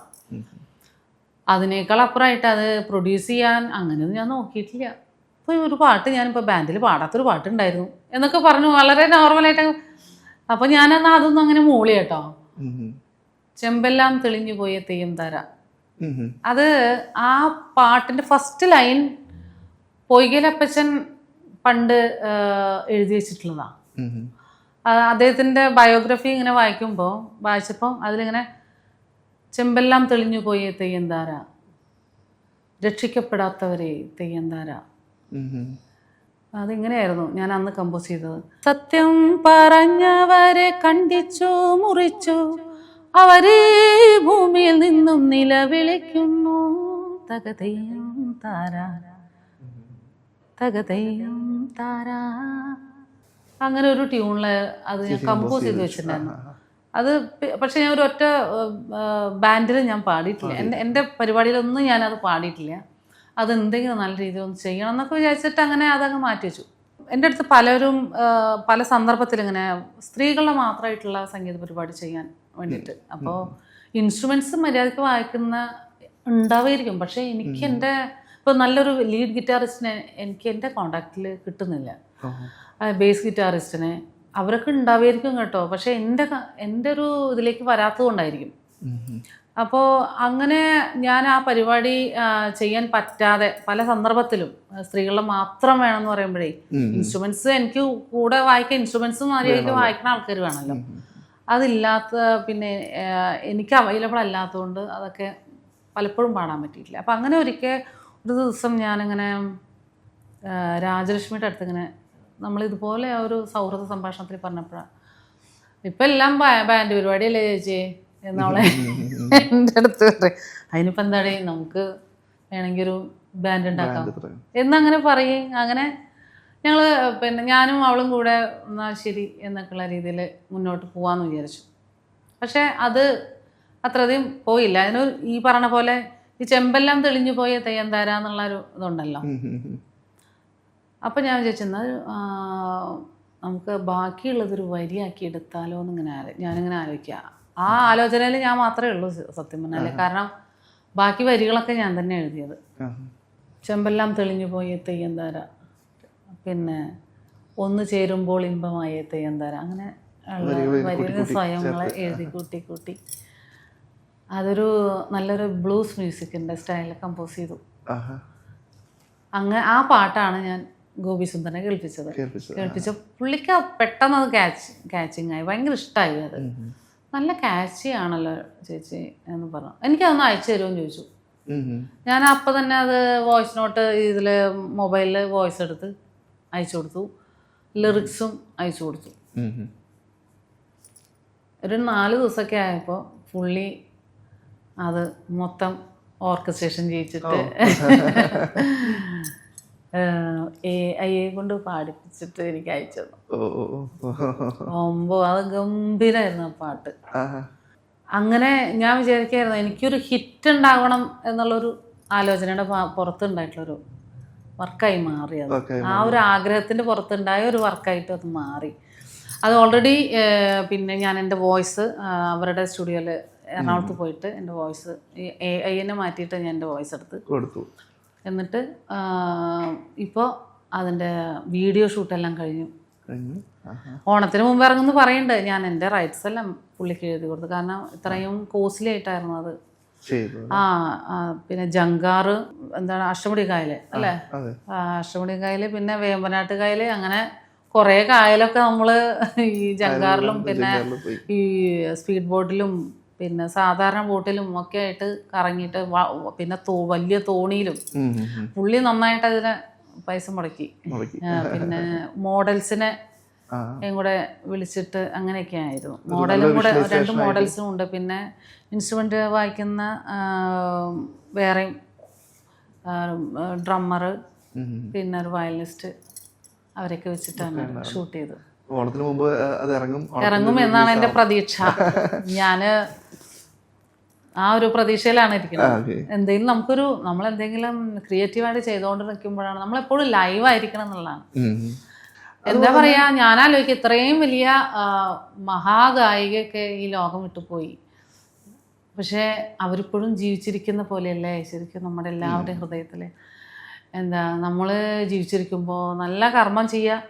അപ്പോൾ നമ്മൾ പോയാൽ ഇവിടുന്ന് ഭൗതികമായിട്ട് നമ്മൾ ഇല്ലാണ്ട് പോയാലും നമ്മുടെ കർമ്മം ബാക്കിയാവും. അതെ അതെ, നമ്മൾ ചെയ്തു വെച്ച പാട്ടുകൾ ഇതെല്ലാം ഇവിടെ ഉണ്ടാവും. അതെ അതെ. അതുപോലെ തന്നെയാണ് ചേച്ചിയോട് ചോദിക്കാനുള്ള കാര്യം, ബാൻഡിനെ കുറിച്ച് പറഞ്ഞുകൊണ്ടാണ്. അപ്പൊ ഒരു ബാൻഡ് ഇല്ലേ ചേച്ചിക്ക്, ദ്രാവിഡ അല്ലെ? ദ്രാവിഡ എന്നുള്ളത് എൻ്റെ ഒരു കൺസെപ്റ്റാണ്. അതായത് നമ്മുടെ സംസ്കാരം ശരിക്കും ദ്രാവിഡ സംസ്കാരമാണ്. അതിലേക്ക് ഇങ്ങനെ ആര്യാധിനിവേശം വരുമ്പോൾ ഉണ്ടാകുന്ന ഒരു പൊളിറ്റിക്സ് പൊതുവെ ഉണ്ട്. കൂടുതലും ഇപ്പോൾ ഈ ഒരു കാലഘട്ടത്തിലുണ്ട് അത്. അപ്പം അതുകൊണ്ടാണ് ദ്രാവിഡ എന്നുള്ളത് ഇങ്ങനെ ഊന്നി പറയാനൊക്കെ തോന്നുന്നത്. എൻ്റെ പരിപാടികളിൽ പൊതുവെ പുഷ്പവതി പാടുന്നു എന്നുള്ള ടൈറ്റിലാണ് ഉണ്ടാവാറ്. പിന്നെ ഗാനമേളയാണെങ്കിൽ വേറെ എന്തെങ്കിലുമൊക്കെ പേരുകളൊക്കെ ആയിരിക്കും. അല്ലെങ്കിൽ എന്താ പറയുക, ഒരു എന്താ പറയുക, ഒരു കാൽപ്പനികമായിട്ടുള്ള എന്തെങ്കിലും നല്ല എന്തെങ്കിലുമൊക്കെ ഒരു പേര് വെച്ചിട്ടൊക്കെ ആയിരിക്കും ആ പരിപാടിക്ക് വരിക. പൊതുവെ എൻ്റെ ബാൻഡ് പരിപാടി വരുമ്പോൾ പുഷ്പവതി പാടുന്നു എന്നുള്ള ടൈറ്റിലാണ്. നമ്മളൊരു ദ്രാവിഡയല്ലേ. തീർച്ചയായും. അപ്പം ഈ ഒരു കാലഘട്ടത്തിൽ ദ്രാവിഡ എന്ന് പറയുന്ന ആ ഒരു വാക്കിന്റെ പ്രസക്തി ചേച്ചി തന്റെ ബാൻഡിലൂടെ കൊടുക്കാൻ ശ്രമിച്ചിട്ടുണ്ട്. തീർച്ചയായിട്ടും. കാരണം ഞാൻ ചെയ്തിട്ടുള്ള പാട്ടുകളൊക്കെ അങ്ങനെ തന്നെയാണ്. അതൊരു നമ്മുടെ സംസ്കാരം എന്താന്നുള്ളത് അത് അടിത്തട്ട് കാലം മുതലേ വന്നിട്ടുള്ള ഒത്തിരി കാര്യങ്ങളുണ്ട്. അതിലൊരുപാട് ചരിത്രങ്ങളുമുണ്ട്. ആ ചരിത്രങ്ങളെ പറഞ്ഞുകൊണ്ടൊക്കെയാണ് പല പാട്ടുകൾ ഞാൻ ചെയ്തിട്ടുള്ളത്. ഇപ്പോൾ പൊയ്കയിലപ്പച്ചൻ്റെ പാട്ടുകളാണെങ്കിലും ശ്രീനാരായണ ഗുരുവിൻ്റെ ആണെങ്കിലും അല്ല ഇനി കബീർദാസിൻ്റെ പാട്ടുകളാണെങ്കിലും. ചേച്ചിയുടെ കോമ്പോസിഷൻ വരുന്നത് ഈ 2 പേരുടെയും, ശ്രീനാരായണ ഗുരുവിന്റെയും അതുപോലെ തന്നെ കബീർദാസിന്റെ ഒക്കെ കോമ്പോസിഷൻസ് ചെയ്തിട്ടുണ്ട്. അതെ, പൊയ്കയിലപ്പച്ചൻ്റെ ഒക്കെ പാട്ടിനെ കൂടുതൽ ആളുകളിലേക്ക് ചർച്ച ചെയ്യാൻ ഉള്ളൊരു കാരണക്കാരിയായിട്ടുള്ള ആൾ ഞാനാണ്. കാരണം കാണുന്നില്ല ഒരക്ഷരവും എൻ്റെ വംശത്തെപ്പറ്റി, കാണുന്നുണ്ട് അനേക വംശത്തിൻ ചരിത്രങ്ങൾ എന്ന പാട്ട് പാടി അത് ജനങ്ങളിലേക്ക് എത്തിയപ്പോഴാണ് അത് പൊതുവെ സാംസ്കാരിക പരിപാടികളിലും ഒക്കെ പൊയ്കയിലപ്പച്ചൻ എന്ന ആ ഒരു സോഷ്യൽ റിഫോർമറും ആത്മീയ ഗുരുവുമായിട്ടുള്ള അദ്ദേഹം അടിത്തട്ട് മനുഷ്യരുടെ ഉന്നമനത്തിന് വേണ്ടി ജീവിതം പോലും ഉരുക്കഴിച്ചൊരു മനുഷ്യനാണ് അദ്ദേഹം. 60 വയസ്സായപ്പോഴേക്കും മരിച്ചുപോയി. കുറേ തല്ലുകൊണ്ടിട്ടുണ്ട് അദ്ദേഹം. അപ്പോൾ അങ്ങനെ ഉള്ള അദ്ദേഹത്തെ പൊതു സാംസ്കാരിക മണ്ഡലത്തിലേക്ക് കൊണ്ടുവരാൻ വേണ്ടി എനിക്ക് കഴിഞ്ഞു എന്നുള്ളതാണ് പാട്ടുകൊണ്ട്. അത് അദ്ദേഹം പാടി വെച്ചിട്ടുള്ളൊരു സ്വന്തം രാഗമുണ്ട്. ആ രാഗത്തു നിന്ന് വിട്ട് ഞാൻ അഡാപ്റ്റ് ചെയ്തിട്ടുള്ള എൻ്റെ ഒരു സംഗീത വഴി കൂടി അതിന് വേറൊരു മാനം കൊടുക്കുകയായിരുന്നു. അതായത് ഒരു ബ്ലൂസ് മ്യൂസിക്കിൻ്റെ ശൈലി കൊടുത്തുകൊണ്ട് കമ്പോസ് ചെയ്തുകൊണ്ട് പെട്ടെന്ന് ആളുകൾ ശ്രദ്ധിച്ചു. ചേച്ചിയുടെ ബാൻഡിൽ പെർഫോം ചെയ്യുന്ന ഏതെങ്കിലും ഒരു പാട്ട്, ദ്രാവിഡ ചെയ്യുന്ന ഒരു പാട്ട്? ബാൻഡിൽ ഇപ്പം കൂടുതലും ജനങ്ങൾ ആവശ്യപ്പെട്ട് പാടാറുള്ള പാട്ട് എന്ന് പറയുമ്പോൾ പൊയ്കലപ്പച്ചൻ്റെ പാട്ടാണ്. കാണുന്നില്ല ഒരക്ഷരവും എൻ്റെ വംശത്തെപ്പറ്റി, കാണുന്നുണ്ട് അനേക വംശത്തിൻ ചരിത്രങ്ങൾ എന്ന് പറഞ്ഞിട്ടുള്ള പാട്ട്. ആ പാട്ട് എപ്പോഴും ചോദിച്ച് ആലപിക്കാറ്. പിന്നെ അതുപോലെ ജാതി വിവേചനത്തിൽ നിന്ന് രക്ഷപ്പെടാൻ വേണ്ടി പുലയനൊരു പള്ളി, പറയനൊരു പള്ളി, മീൻപിടുത്തക്കാരൻ മരിക്കാൻ വേറെ പള്ളി, അങ്ങനെ പള്ളിയോട് പള്ളി വന്നിട്ടും വ്യത്യാസമൊന്നും കാണുന്നില്ല. താഴ്ന്ന ജാതിയിൽ നിന്ന് രക്ഷ നേടാൻ വേണ്ടിയിട്ട് ക്രിസ്ത്യൻ പിന്നെ മിഷണറിയിൽ എന്താ പറയുക അവരുടെ സഭയിൽ ചേരുകയും എന്നാൽ അത് അങ്ങനെയൊന്നും ചേർന്നിട്ട് ഒരു കാര്യമില്ല എന്നുള്ള തിരിച്ചറിവുണ്ടാവുകയും ചെയ്യുന്ന ഒരു ആ അന്നത്തെ കാലത്തെ ഒരു അവസ്ഥ വിശേഷം അതായിരുന്നു. കാണുന്നില്ല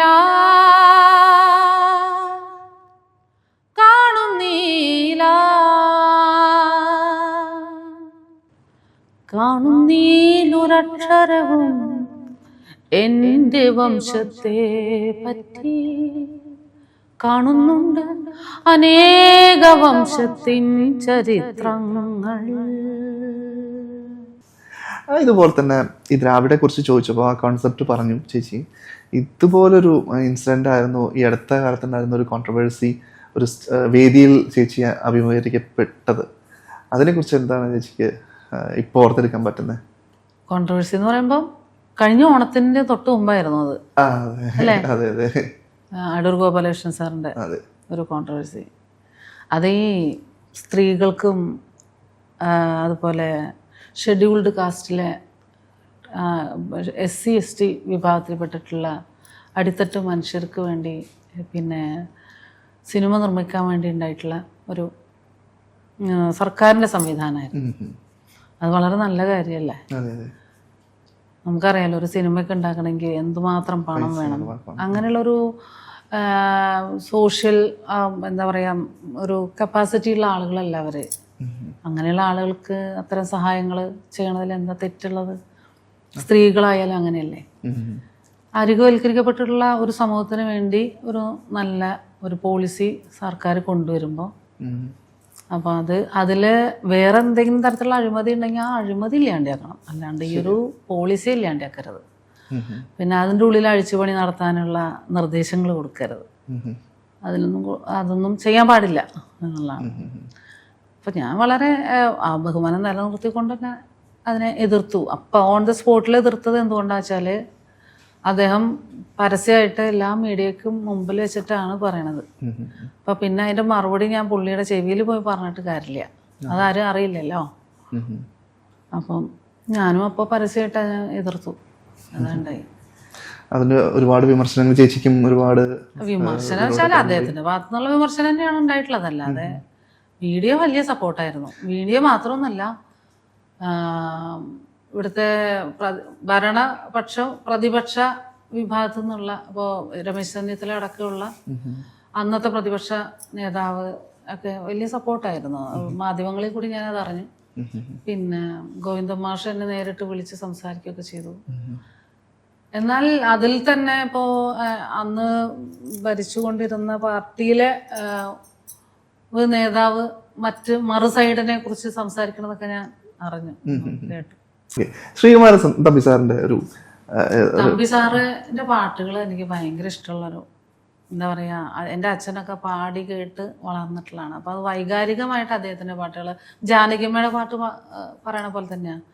അമ്മയുടെ പാട്ടൊക്കെ എന്ന് പറഞ്ഞാൽ ആ പാട്ടുകൾ കേൾക്കുമ്പോൾ ആ പാട്ട് വെറുതെ കേൾക്കുകയല്ല, ആ പാട്ടിൻ്റെ കാലഘട്ടത്തെക്കുറിച്ചും ഒക്കെ ഞാൻ ആലോചിക്കും. മഞ്ഞണിക്കൊമ്പിൽ ഒരു കിങ്ങിണിത്തുമ്പിൽ താനിരുന്നലിഞ്ഞാടിടുന്നൊരു സുമംഗലി കുരുവി, ഇണയെവിടെ തുണയെവിടെ, ഇണയെവിടെ തുണയെവിടെ സിന്ദൂര കുരുവി. ഈ പാട്ട് ഈ പാട്ട് കേൾക്കുമ്പോൾ അല്ലെങ്കിൽ പാട്ടിനെ കുറിച്ച് ഓർക്കുമ്പോൾ എൻ്റെ ഉള്ളിൽ വരണത് എന്താ വെച്ചാൽ ഈ ഒരു കുഞ്ഞു പാവാടയൊക്കെ ഇട്ട് ഞാനിങ്ങനെ തുള്ളിച്ചാടി നടക്കുന്ന ഒരു കാലഘട്ടം ഉണ്ടല്ലോ. അതായത് ആ ഷർട്ടൊന്നും ഉണ്ടാവില്ല എനിക്ക്, ഒരു കുഞ്ഞു പാവാട ഉണ്ടാവും. ആ പാവാടയ്ക്കാണെങ്കിൽ ബട്ടനൊന്നും ഉണ്ടാവില്ല, വലിച്ചു മുറുക്കി ഇങ്ങനെ ഒറ്റ കെട്ടാണ്. എന്നിട്ട് ഇങ്ങനെ പിന്നെ തുള്ളി തെറിച്ച് നടന്ന് പാടിക്കൊണ്ട് നടക്കുന്ന ഈ പാട്ടൊക്കെ ഞാനിങ്ങനെ മുഴുവനൊന്നും അറിയില്ല, ആ ഉള്ള വരി കിട്ടുന്ന വരി ഇങ്ങനെ പാടി തുള്ളി തെറിച്ച് നടക്കുന്ന ആ ഒരു കുട്ടിക്കാലം. അന്ന് പിന്നെ ആ പാട്ടെന്ന് മാത്രമല്ല, നിറങ്ങൾ തൻ നൃത്തം മൊഴിഞ്ഞൊരേ മണ്ണിൽ മറഞ്ഞ സന്ധ്യകൾ പുനർജനിക്കുമോ, മറഞ്ഞ പക്ഷികൾ ഇനിയുമെത്തുമോ, വിരഹ നൊമ്പര തിരിയിൽ പൂപോൽ വിടർന്നൊരു നാളും നിറങ്ങൾ തൻ നൃത്തം. ആ പാട്ടൊക്കെ പാടുമ്പോൾ അങ്ങനെ എന്തോ അറിയില്ല, ഒരു നമ്മൾ ജീവിക്കുന്ന ആ ഒരു ജീവിതം എന്ന് പറയുന്നത് ഭയങ്കര ദുഃഖപൂർണ്ണം കൂടി ആയിരുന്നു. അപ്പോൾ ഈ പാട്ടൊക്കെ വല്ലാണ്ട് വൈകാരികമായിട്ട് നമ്മളേക്ക് ഫീൽ ചെയ്യും. തമ്പി സാറിന്റെ കാര്യം പറയുകയാണെങ്കിലും അത് തന്നെയാണ്. അതെ, തമ്പി സാറിന്റെ എൻ്റെ അച്ഛൻ ഭയങ്കര പ്രേമഗാനത്തിന്റെ ആളാ. പുള്ളി കുറച്ച് റൊമാൻറ്റിക് ആണ് സത്യത്തിൽ. അച്ഛൻ നന്നായി പാടും. അച്ഛന്റെ പാട്ടാണ് എനിക്ക് ആക്ച്വലി അച്ഛന്റെ ആ ഒരു പാരമ്പര്യമാണ് എനിക്ക് കിട്ടിയിട്ടുള്ളത് വോയിസിൽ. അത് ബൈ ബർത്ത് നമുക്ക് കൈ വന്ന അച്ഛൻ. ഞാൻ വിചാരിക്കും അച്ഛൻ എനിക്ക് എന്താ തന്നതെന്ന് ആലോചിക്കുമ്പോൾ ഞാൻ എപ്പോഴും വിചാരിക്കുന്നുണ്ട്, അച്ഛൻ എനിക്ക് ഒന്നും തന്നില്ലെങ്കിൽ എന്താ, അച്ഛൻ്റെ ശബ്ദം എനിക്ക് തന്നല്ലോ, അതുകൊണ്ടല്ലേ ഞാൻ ജീവിക്കുന്നത് എന്ന് ഞാൻ വിചാരിക്കാറുണ്ട്. അതുകൊണ്ട് ആ ഒരു കൃതജ്ഞത എപ്പോഴും അച്ഛൻ്റെ ആ ഒരു ജീനിനോട് എനിക്കുണ്ട്. അച്ഛൻ പാടി പിന്നെ തമ്പി സാറിൻ്റെ പാടാറുള്ളൊരു പാട്ട് ഇതില്ലേ, ചന്ദ്രികയിലലിയുന്നു ചന്ദ്രകാന്തം നിൻചിരിയിലലിയുന്നെൻ ജീവരാഗം നീലവാനിലലിയുന്നു ദാഹമേഘം നിന്നിഴിയിലലിയുന്നെൻ ജീവമേഘം താരകയോ നീലത്താമരയോ നിൻ താരണി കണ്ണിൽ കതിർ ചൊരിഞ്ഞു തങ്കച്ചിപ്പിയിൽ നിന്റെ തേനലർച്ചുണ്ടിൽ ഒരു സംഗീതമായി ഞാൻ ഉണർന്നുവെങ്കിൽ ചന്ദ്രികയിലലിയുന്നു ചന്ദ്രകാന്തം നിൻചിരിയിലലിയുന്നെൻ ജീവരാഗം. നല്ല ഒരു ഫീലാണ്. ഇങ്ങനെ മടിയിലിരുത്തി ഈ പാട്ടൊക്കെ എത്രയോ പാടി തന്നേക്കണേ. എൻ്റെ അച്ഛൻ ഭാസ്കര മാഷും അതുപോലെ ബാബുക്കയൊക്കെ പാടി ഉണ്ടാക്കി വെച്ചിട്ടുള്ള പാട്ടുണ്ടല്ലോ, അതിപ്പോൾ ജാനകിയമ്മയൊക്കെ ഒരുപാട് പാടിയിട്ടുണ്ട്. ജാനകിയമ്മ എനിക്ക് തോന്നുന്നു കൂടുതൽ പാടിയിട്ടുള്ളത് ബാബുക്കയുടെ പാട്ടുകളാണെന്ന് തോന്നുന്നു. പുള്ളിയുടെ പാടിയിട്ടുള്ളത് അങ്ങനെയാണോ എനിക്കറിയില്ല. എന്തൊക്കെ തന്നെയായാലും ബാബുക്കയുടെ പാട്ടാണ് ഏറ്റവും കൂടുതൽ മനുഷ്യന്റെ മനസ്സിലേക്ക് കൂടുതലും അടുപ്പിച്ചിട്ടുള്ളതെന്ന് എനിക്ക് തോന്നുന്നു. കാരണം പരസ്പരം ഒരു പരിചയമില്ലാത്ത ആളുകളെ പോലും പ്രണയിക്കാൻ തോന്നിപ്പിക്കുന്ന ഒരു സംഗീതം ബാബുക്കയുടെ സംഗീതത്തിലുണ്ട് എന്നാണ് എനിക്ക് തോന്നിയിട്ടുള്ളത്. ലതിക ടീച്ചർ ചേച്ചി പഠിപ്പിച്ചിട്ടുണ്ട് അല്ലെ? എപ്പോഴും ഞങ്ങളുടെയൊക്കെ മനസ്സിൽ പ്രിയപ്പെട്ട ടീച്ചർ മാത്രമൊന്നുമല്ല, എന്നെ സംഗീതം പഠിപ്പിച്ച എല്ലാ അധ്യാപികമാരെയും എനിക്ക് ഭയങ്കര സ്നേഹമാണ്. അവർക്കൊക്കെ എന്നോടും വലിയ കാര്യമാണ് കേട്ടോ. ഞാൻ വളരെ ഒബീഡിയൻ്റ് ആയിട്ടുള്ളൊരു സ്റ്റുഡൻ്റ് ആയിരുന്നു. അവരുടെയൊക്കെ മുമ്പിൽ വളരെ നല്ല നല്ല കുട്ടിയായിട്ട് പാട്ട് പഠിക്കുന്ന കുട്ടിയാണ്. ലതിക ടീച്ചറെ കുറിച്ച് ഞങ്ങൾക്കൊക്കെ മനസ്സിൽ ആ ഒരു ഹമ്മിങ് ആണ്, ലാലാ ലാ എന്ന് പറയുന്ന ലാലാ ലാലാ ലാലാ ലാലാ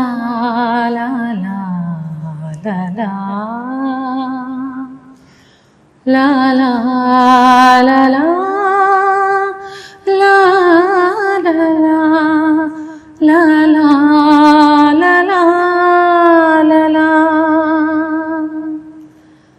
ലാലാ ലാലാ ലാലാ ലാലാ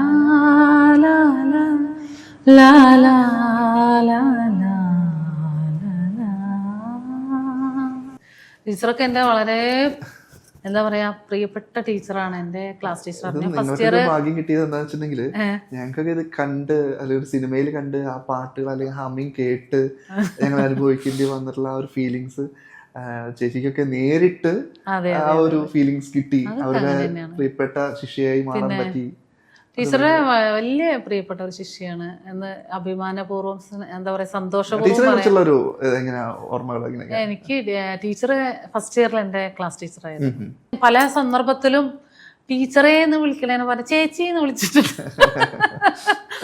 അങ്ങനെ അയ്യോ അപ്പൊ പെട്ടെന്ന് ഞാൻ അയ്യോ ടീച്ചർ ആണല്ലോ എന്തിനു ചേച്ചി എന്ന് വിളിക്കണേ. കാരണം അങ്ങനെ അതായത് നമ്മുടെ അടുത്ത് അത്രയും കുട്ടികളായിട്ട് ഭയങ്കര അടുപ്പാണ് ടീച്ചർ.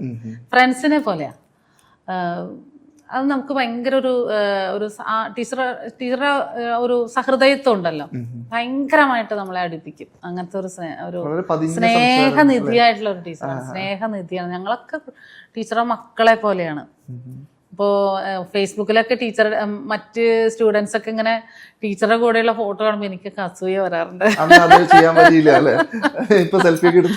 അപ്പൊ ഞാനിങ്ങനെ ടീച്ചർ തിരുവനന്തപുരത്ത് വരുമ്പോ എൻ്റെ വീട്ടിൽ വരുന്നില്ലല്ലോ, അല്ലെങ്കിൽ ടീച്ചർ ഒന്നും പറയാറില്ലല്ലോ, ഞാൻ വന്ന് കൂട്ടി കൊണ്ടുവരില്ലായിരുന്നോ എന്നൊക്കെ ചോദിക്കാറുണ്ട്. അപ്പോൾ എന്തായാലും പുഷ്പയുടെ വീട്ടിൽ വരും, ഒരു ദിവസം വരാം എന്നൊക്കെ പറയാറുണ്ട്. പലർക്കും അത് ടീച്ചറാണ് പാടിയത് ഹമ്മിങ് കൊടുത്തതെന്ന് അറിയില്ലായിരുന്നു ഒരു കാലഘട്ടം വരെ. അത് ടീച്ചർ തന്നെ തുറന്നു പറയേണ്ടി വന്നത് ഞാനാണെന്ന് പാടിയത് എന്നുള്ളത്. ഇതുപോലെ ഞാനും ഈ പറഞ്ഞ പോലെ നമ്മള് സിനിമാ സംഗീതത്തിന്റെ ആ ഒരു കരിയർ തുടങ്ങണേന്റെ ആദ്യ കാലങ്ങളിലൊക്കെ നിറയെ ഈ കൊച്ചു കൊച്ചു പോർഷൻസ് ഒക്കെ ഇതുപോലെ ഇൻഡിവിജ്വൽ ആയിട്ടുള്ള കുറച്ച് പോർഷൻസ് ഒക്കെ ഇങ്ങനെ പാടിയിട്ടുണ്ട്. പല പാട്ടുകളിലും ഉണ്ട് അങ്ങനെ. അതായത് ഇപ്പൊ തരിവള കയ്യാൽ എന്നെ വിളിച്ചതെന്തിന് നീ ജമീല എന്നൊക്കെയുള്ള പാട്ടില്ലേ, അതില് പമപദ പമപമപദ പമപമപദ സാനിദ പമദ പമഗമഗ രിരിരെ മമമ രിരിരെ മമമ രെ പമഗരി സനി സരി സനി സരി സനി സഗരി നി സനി സനി സനി സനി പദ പദ പദ മപഗമ രിഗസ എന്ന് പറഞ്ഞിട്ട് ഒരു പോർഷൻ ഉണ്ട്. അത് ഞാൻ പാടിയതാണ്. പിന്നെ അതുപോലെ കഥ പറയാ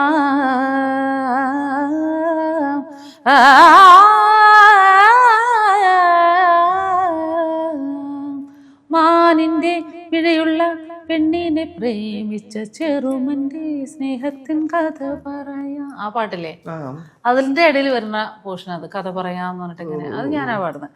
പിന്നെ അതുപോലെ മണിച്ചേട്ടന്റെ ഒരു സിനിമയില് ഒരു പാട്ടുണ്ടല്ലോ, കൈകൊട്ടു പെണ്ണേ കൈകൊട്ടു പെണ്ണേ കൊഞ്ചും വളയിട്ട് കൈകൊട്ട് സരഗമ പാഗരേസ സരഗമ പാഗരേസ സരഗമ ധനിധ മഗരി മഗരി സഗരി സനെ പഗരി ഗരി സസാ പഗരി ഗരി സസാ. ചേച്ചി ഈ ചലച്ചിത്ര ലോകത്തേക്ക് പിന്നണി ഗാന രംഗത്തേക്ക് വരുന്നത് ഏത് പാട്ടിലൂടെയാണ്? അതുപോലെ തന്നെ കാത്തുകാത്തൊരു മഴയാണ് എന്ന് തോന്നുന്നു ആദ്യത്തെ ഗാനമായിട്ട് പുറത്തു വന്നത് അല്ലേ? എങ്ങനെയാണ് ഇതൊരു വഴി? കാത്തുകാത്തൊരു മഴയത്താണോ അതോ നക്ഷത്ര കണ്ണുള്ള രാജകുമാരൻ അവനുണ്ട് രാജകുമാരി എന്ന് പറഞ്ഞൊരു സിനിമയില്ലേ, പൃഥ്വിരാജിന്റെ, അതില് ഞാനൊരു പിന്നെ ഒരു പാട്ട് പാടിയിട്ടുണ്ട്. അപ്പൊ അതാണോ മറ്റേതാണോ ആദ്യം വന്നത് എന്നുള്ളൊരു സംശയമുണ്ട്. പക്ഷെ അതിനേക്കാൾ മുമ്പ് സിനിമ എന്നുള്ള ഇൻഡസ്ട്രിയിൽ ആദ്യമായിട്ട് ഞാൻ പാടിയിട്ടുള്ളത്, അതായത് അത് ചിത്ര ചേച്ചിയാണ് അത് ഡയറക്റ്റ് പാടിയത്. ഞാൻ അതിൽ ട്രാക്ക് പാടിയിട്ടുണ്ട്, എസ് ബാലകൃഷ്ണൻ സാറിൻ്റെ. തത്തപ്പെണ്ണ് പാട്ടുപാട് മുത്തം കൊണ്ട് മാല കെട്ട് കണ്ണും ചിമ്മി കാത്തിരക്ക് കള്ളൻ പോരും പാതിരക്ക് കാണല്ലേ മിണ്ടല്ലേ ആരോടും ചൊല്ലല്ലേ പൊന്നും നിലാവ് നിനക്ക് ചൂടാൻ മുല്ലമാല തന്നു തത്തപ്പെണ്ണ് പാട്ടുപാട് മുത്തം കൊണ്ട് മാല കെട്ട്. ഗാനമാണ് ചേച്ചി ഇതിലോട്ട് കടന്നു വരാൻ. ഞാന് സിനിമ എന്നുള്ള ഒരു ഇൻഡസ്ട്രിയിലായിട്ട് കണക്ട് ആയിട്ടുള്ള ആദ്യത്തെ പാട്ട്. ഇപ്പൊ ഒരു ഗായിക എന്ന നിലയിൽ ആലോചിച്ച് നോക്കുമ്പോ വന്ന വഴികളും ഈ പിന്നണി ഗായിക എന്ന് പറയപ്പെടുന്നു. സംഗീത നാടക അക്കാദമിയുടെ ഇതായിരുന്നു, വൈസ് ചെയർപേഴ്സൺ ആയിരുന്നു. അപ്പൊ ആ ഒരു കാലഘട്ടം ശരിക്കും സ്ട്രഗിൾ ചെയ്ത് വന്നിട്ട് എനിക്ക് എന്തെങ്കിലും നേടാൻ പറ്റി എന്ന് ആലോചിക്കുമ്പോൾ എന്താണ് ഇത്തരം ആളുകളോട് പറയാനുള്ളത്? അങ്ങനെയൊന്നും എന്താ പറയാ, അങ്ങനെയൊക്കെ ചോദിച്ചാൽ എന്താ പറയാ, നമ്മള് എന്താ പറയാ, ഒരു നദിയാണ് നമ്മളൊക്കെ, ഒരു നദിയായിട്ട് ഇങ്ങനെ ഒഴുകുന്നു, അവസാനം ചെന്ന് അപ്പൊ നമ്മൾ ഈ ഒഴുകുമ്പോൾ ഏതൊക്കെ വഴി കൂടെയൊക്കെ ഒഴുകുന്നുണ്ടല്ലേ, അതിൽ നല്ലതും കെട്ടതും ഒക്കെ ഉണ്ട്. അപ്പോൾ കബീർദാസിന്റെ ഒരു വരി ഞാൻ അങ്ങനെ ഓർക്കുകയാണ്, ദാസനാം കബീർ പാടുന്നു എന്ന് പറഞ്ഞ് തുടങ്ങുന്ന, നല്ലതും വല്ലതും തരംതിരിക്കുന്നത് മതിയാക്കും, അങ്ങ് പോകുന്ന നാട്ടിൽ കമ്പോളമില്ല കടകളുമില്ല എന്ന് കബീർ പാടുന്നുണ്ട്. അതുപോലെ ഇപ്പോൾ ഈ ചോദിച്ചപ്പോൾ ഞാനിപ്പോൾ എന്താ പറയുക, എനിക്ക് അങ്ങനെ ഒരു ഉത്തരം തരാനാണ് എനിക്ക് തോന്നുന്നത്. മനസ്സാണ് എല്ലാറ്റിൻ്റെ അടിസ്ഥാനം, മനുഷ്യരെ അത് മനസ്സിലാക്കണം എന്നുള്ളതാണ്. അവിടെ എന്താ പറയുക, ഈ അന്യ എന്നുള്ള ഒരു സങ്കല്പത്തിലേക്ക് മനുഷ്യർ മാറുമ്പോഴാണ്. ഈ ഓണത്തിനൊക്കെ നല്ല തിരക്കുള്ള ഒരു സമയമാണെന്ന് പറഞ്ഞല്ലോ. സാധാരണ അങ്ങനെയാണ് ഉണ്ടാവാറ്. കുറച്ച് കഴിഞ്ഞൊരു 10-12 കൊല്ലമായിട്ട്, ഇപ്പോൾ 2012 ശേഷം 2011 പിന്നെ 2011 മുതൽ അങ്ങനെയാണ് ശരിക്കും. ഇപ്പോൾ സോൾട്ട് ആൻഡ് പെപ്പറിലെ പാട്ടിന് ശേഷം എനിക്ക് നല്ല ഈ പറഞ്ഞ പോലെ ഓണക്കാലൊക്കെ തിരക്കുള്ള ഒരു കാലം. അപ്പോൾ ഈ വീട്ടുകാരുമായിട്ട് ചെലവഴിക്കാൻ പറഞ്ഞില്ലേ, നാട്ടിൽ പോവാ, വീട്ടുകാരായിട്ട് ഒന്ന് ഇരിക്കുക. അപ്പോൾ എൻ്റെ ഒരു ടൈം അനുസരിച്ചിട്ടാണ്. ഇപ്പോൾ 4 വരെ ഇവിടെ ഓണാഘോഷ പരിപാടി ഉണ്ടാവും. അപ്പോൾ അതിൻ്റെ ഇടയിൽ ഏതെങ്കിലുമൊക്കെ ദിവസങ്ങളിലൊക്കെ പല ദിവസങ്ങളിൽ ചിലപ്പോൾ നമുക്ക് പരിപാടി ഉണ്ടാവും. അപ്പോൾ അതൊക്കെ ഒഴിഞ്ഞ് ഉള്ളൊരു ദിവസം, ഞാൻ ചെല്ലണ ദിവസമാണ് അവിടെ ഓണം. അതെ, ഞാൻ വീട്ടിലെത്തുന്നത്, കാരണം ഞാനാണ് ദൂരെ. അപ്പം ഞാൻ എത്തിക്കഴിഞ്ഞാൽ ഞാൻ വരണ ദിവസം വെച്ചിട്ട് അവരെല്ലാവരും വന്ന് ചേരുകയും അങ്ങനെ. അതിപ്പോൾ ചിലപ്പോൾ തിരുവോണത്തിൻ്റെ തലേദിവസം ഇങ്ങനെയായിരിക്കാം, അല്ലെങ്കിൽ തിരുവോണം കഴിഞ്ഞിട്ട് ചതയത്തിനോ അല്ലെങ്കിൽ എന്താ അവിട്ടത്തിനോ ഒക്കെ ആയിരിക്കും ചിലപ്പോൾ അവിടെ എത്താൻ പറ്റുക. ആ ഓണം തീരണതിന് മുമ്പ് ഞാൻ അവിടെ എത്തണം. അതാണ്. വന്നില്ലെങ്കിൽ അവർക്ക് ഭയങ്കര സങ്കടമായിരിക്കും. എനിക്ക് അതിനേക്കാൾ സങ്കടമാണ്. കാരണം ഞാൻ എൻ്റെ വളരെ സെൻസിറ്റീവ് ആയിട്ടുള്ള ഒരു ഏരിയ ആണ് എൻ്റെ കുടുംബം വെച്ചാൽ എൻ്റെ സഹോദരങ്ങൾ. ഇപ്പോൾ ചേച്ചി പറഞ്ഞില്ലേ, പണ്ടൊക്കെ അത്തരം കളികളൊന്നും സ്ത്രീകൾ പങ്കെടുക്കുന്ന പരിപാടികളൊന്നൊക്കെ ഒഴിഞ്ഞു നിന്നിരുന്ന ചേച്ചി ഇപ്പോൾ നാട്ടിൽ പോകുമ്പോൾ അല്ലെങ്കിൽ വീട്ടിൽ പോകുമ്പോൾ ആ ഓണക്കാലത്ത് എല്ലാവരും കൂടി കൂടുമ്പോൾ ഈ പാട്ടും കളികളും ഒക്കെ ആസ്വദിക്കാനും അതിൽ പങ്കെടുക്കാനും ഒക്കെ ആ പാട്ടും കളി ഇന്ന് പിന്നെ ഗ്രാമങ്ങളിൽ നിന്നെല്ലാം അപ്രത്യക്ഷമായിരിക്കണം. ആ പാട്ട് എൻ്റെ വീട്ടിലെല്ലാവരും എല്ലാവരും ഒരുമിച്ചിരുന്ന് പാട്ട് പാടും. അതാണ് ഭയങ്കര സന്തോഷം. ഇപ്പോൾ ഇപ്പോഴത്തെ ഒരു സന്തോഷം അതാ.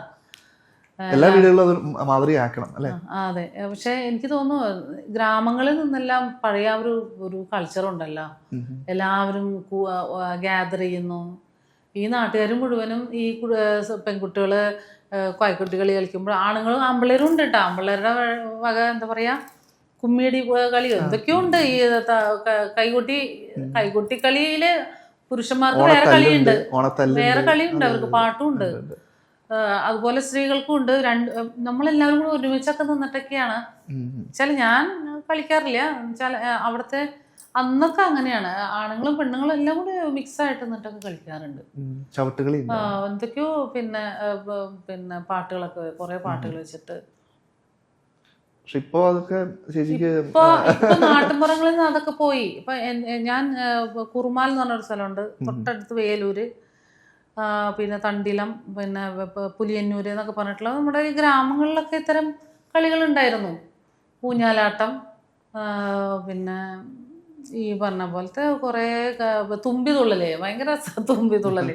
എൻ്റെ ചേച്ചി കള്ളത്തുള്ളല് തുള്ളാറുണ്ടായിരുന്നു. അതൊക്കെ കണ്ടുപിടിക്കലായിരുന്നു എൻ്റെ പണി. കള്ളത്തുള്ളലാണോ തുള്ളണ, അത് ശരിക്കുള്ള തുള്ളലാണോ?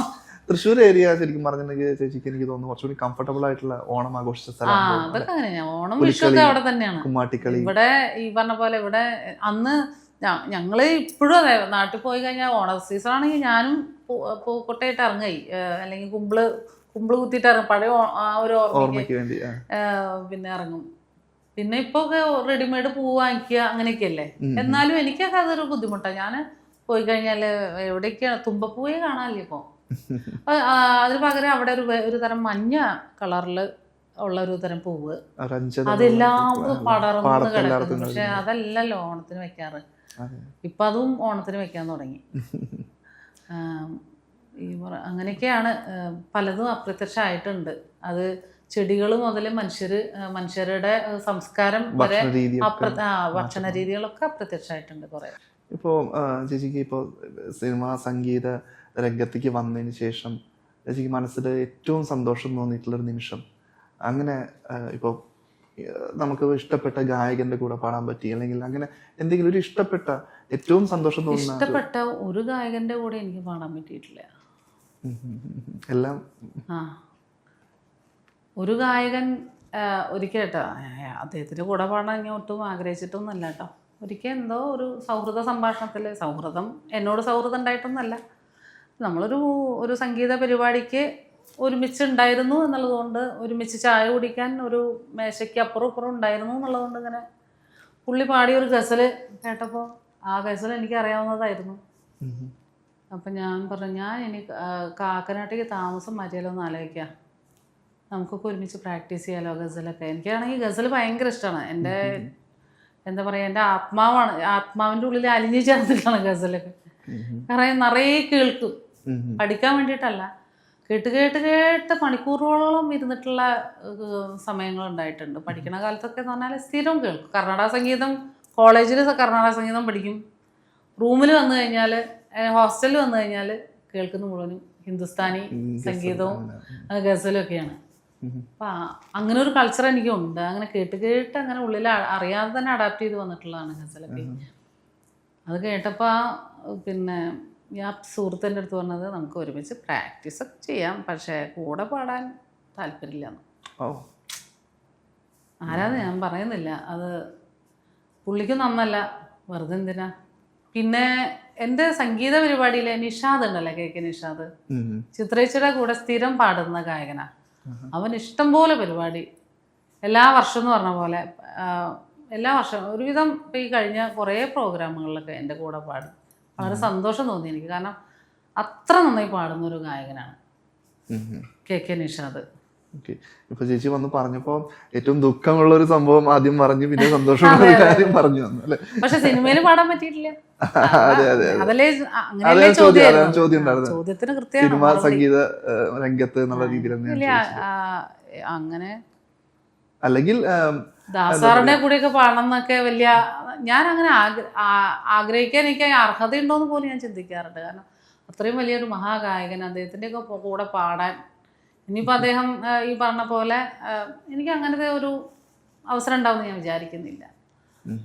എനിക്ക് വളരെ ഇഷ്ടമുള്ള ഒരു ഗായകനാണ് ദാസാർ. തീർച്ചയായും. പിന്നീട് അങ്ങനെ ഒരു ഈ പിന്നണി ഗായിക എന്നുള്ള ഒരു ഇതിൽ വന്നപ്പോൾ ഇപ്പോൾ ചിത്ര ചേച്ചിയാണെങ്കിലും അല്ലെങ്കിൽ അത്തരം സുജാത ചേച്ചിയാണെങ്കിലും ഒക്കെ ഒരുമിച്ച് എപ്പോഴെങ്കിലും കാണാനും അതൊക്കെ ഉണ്ടായിട്ടുണ്ട്. നമ്മള് പിന്നെ ഓണാഘോഷ പരിപാടിയിലൊക്കെ ലേമറഡിയൻ ഹോട്ടലിലൊക്കെ കഴിഞ്ഞ വർഷവും കഴിഞ്ഞ 9 വർഷമൊക്കെ ഒരുമിച്ചുണ്ടാവാറുണ്ട്. പല കളികളും ഒക്കെ ആയിട്ട് അത് ഭയങ്കര രസമാണ്. ഒരുവിധം എല്ലാ ഗായകരും ഉണ്ട് അവിടെ. കേരളത്തിലെ പിന്നണി ഗായകരെല്ലാവരും ഉണ്ട്. ഞാൻ സമം എന്ന് പറഞ്ഞിട്ടുള്ള സംഘടനയിൽ മെമ്പറാണ്. പണ്ട് എക്സിക്യൂട്ടീവ് കമ്മിറ്റി മെമ്പറായിരുന്നു. പിന്നീട് ഞാൻ തന്നെ അങ്ങ് ഒഴിഞ്ഞു. പിന്നെ കാരണം എനിക്ക് എല്ലാ മീറ്റിങ്ങിനും എപ്പോഴും പോകാൻ പറ്റാത്തൊരു തിരക്കുണ്ടായിരുന്നു, അതുകൊണ്ട് അപ്പോൾ അന്ന് ഞാൻ ഒഴിഞ്ഞു. അപ്പോൾ പിന്നെ ഈ നമ്മുടെ ഈ ഓണാഘോഷ പരിപാടികളൊക്കെ വരുമ്പോൾ ഞങ്ങൾ ഒരുമിച്ച് കൂടാൻ പറ്റുന്ന സന്ദർഭത്തിലൊക്കെ കൂടാറുണ്ട്. ചേച്ചി ഗസലിന്റെ കാര്യം ഇങ്ങനെ വളരെ രസകരമായിട്ട് അത്രയും ആസ്വദിച്ച് കേൾക്കുന്നതാണ്. ചേച്ചി ഗസൽ പാടുമോ? അപ്പൊ അങ്ങനെയാണെങ്കിൽ പിന്നെ അപ്പൊ ഒരു പാട്ട്, ഗുലാം അലിയുടെ ഭയങ്കര പ്രശസ്തമായിട്ടുള്ളൊരു ഗസലില്ലേ,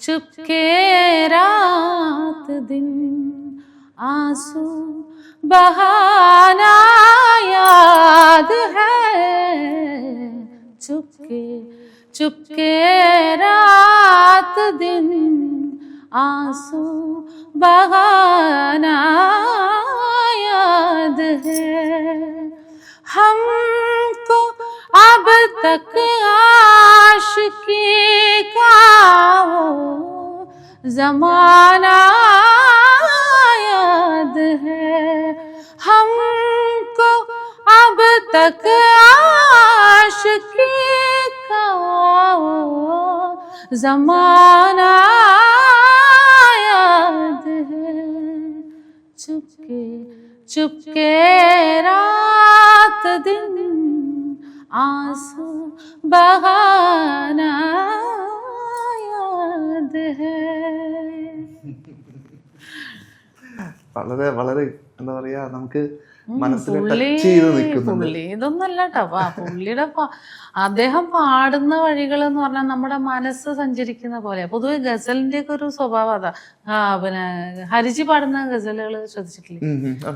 പോണ വഴി എന്ന് പറഞ്ഞാൽ മനസ്സ് സഞ്ചരിക്കുന്ന പോലെയാണ്. ഇപ്പൊ നമ്മളിപ്പോ ഈ നിമിഷം ഇവിടെ ഇരുന്നിട്ട് നമുക്ക് എവിടെ വേണമെങ്കിലും മനസ്സുകൊണ്ട് എത്താം. വേണമെങ്കിൽ സിംഗപ്പൂരോ അമേരിക്കയിലോ എവിടെ പോയി എത്താലോ.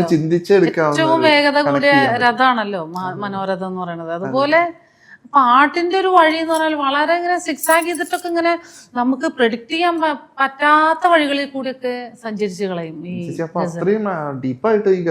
പിന്നെ എനിക്ക് ഭയങ്കര ഇഷ്ടമാണ്. ഹരിജിയുടെ ഒക്കെ ഞാന് നിറയെ കേൾക്കാറുണ്ട്. ഗുലാമലി അത് പിന്നെ പറയേ വേണ്ട, അദ്ദേഹം അതിന്റെ അങ്ങ് അറ്റത്ത് പാട്ട് ഓർമ്മയുണ്ടോ?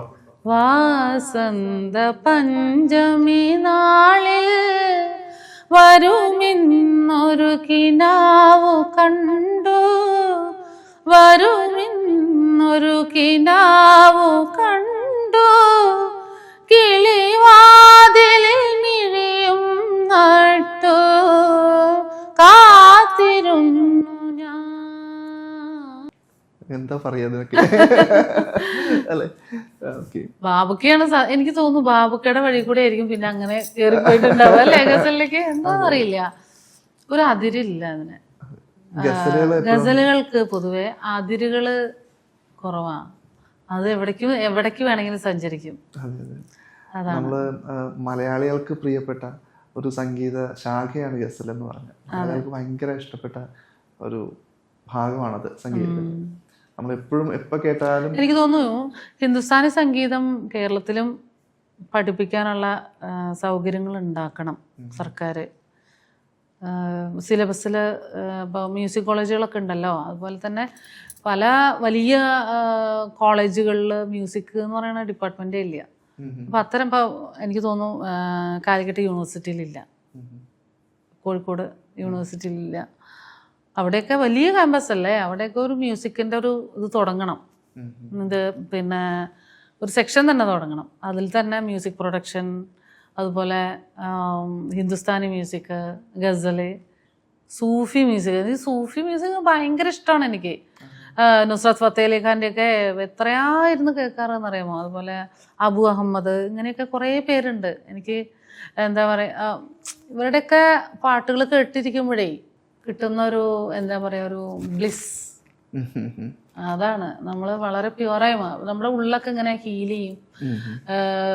നമ്മൾ ആ ഒരു നമുക്ക് പിന്നെ നല്ലതും ചീത്ത അങ്ങനെയുള്ള ചിന്തകളൊന്നും ഇല്ല. ഒരു എന്താ പറയുക, എന്താ പറയണ്ടത്, നമ്മളല്ലാതെ എഴുതിയിട്ട് നമ്മൾ ഒന്നുമല്ലാത്തൊരു അവസ്ഥയിലേക്ക് ഒരു, എനിക്കതിനെ പറയാൻ അറിയില്ല, ആ ഒരു ഒരു സംതൃപ്തി അതായിരിക്കും. തീർച്ചയായും എന്താ പറയുക, ചേച്ചിക്ക് ആ ഒരു ബ്ലസ് കിട്ടിയിട്ടുണ്ട്, സംഗീതം എന്ന് പറയുന്ന ആ ബ്ലസ് കിട്ടിയിട്ടുണ്ട്. ഞങ്ങളാണ് അതിൽ ബ്ലിസ് ആവുന്നത് ശരിക്കും പറഞ്ഞ. തീർച്ചയായും ചേച്ചി, അപ്പോൾ ഈ ഒരു പോഡ്കാസ്റ്റ് കഴിഞ്ഞാലും ഞങ്ങളൊക്കെ ചേച്ചിയുടെ ശബ്ദം എപ്പോഴും കേട്ടുകൊണ്ടിരിക്കും. കാരണം ഓരോ പാട്ടുകൾ കേൾക്കുമ്പോഴും നമ്മൾ ഇപ്പം ഞാനൊക്കെ ഒരു റീലോ അല്ലെങ്കിൽ എന്തെങ്കിലുമൊക്കെ ചെയ്യുന്ന സമയത്ത്, ഒരു ഫുഡിൻ്റെ ഒക്കെ റീലൊക്കെ ചെയ്യുന്ന സമയത്ത് ആദ്യം തിരയുന്നത് ചെമ്പാവാണ്. കാരണം അതിൻ്റെ അകത്താണ് നിന്ന ആ ഒരു ഭാഗമൊക്കെ കിട്ടുമ്പോൾ നമുക്ക് കിട്ടുന്ന ഒരു ഫീൽ ഉണ്ട്. നമ്മളെടുത്ത വീഡിയോയ്ക്ക് ഇതിനും തൃപ്തിയായിട്ടുള്ള ഒരു മ്യൂസിക്.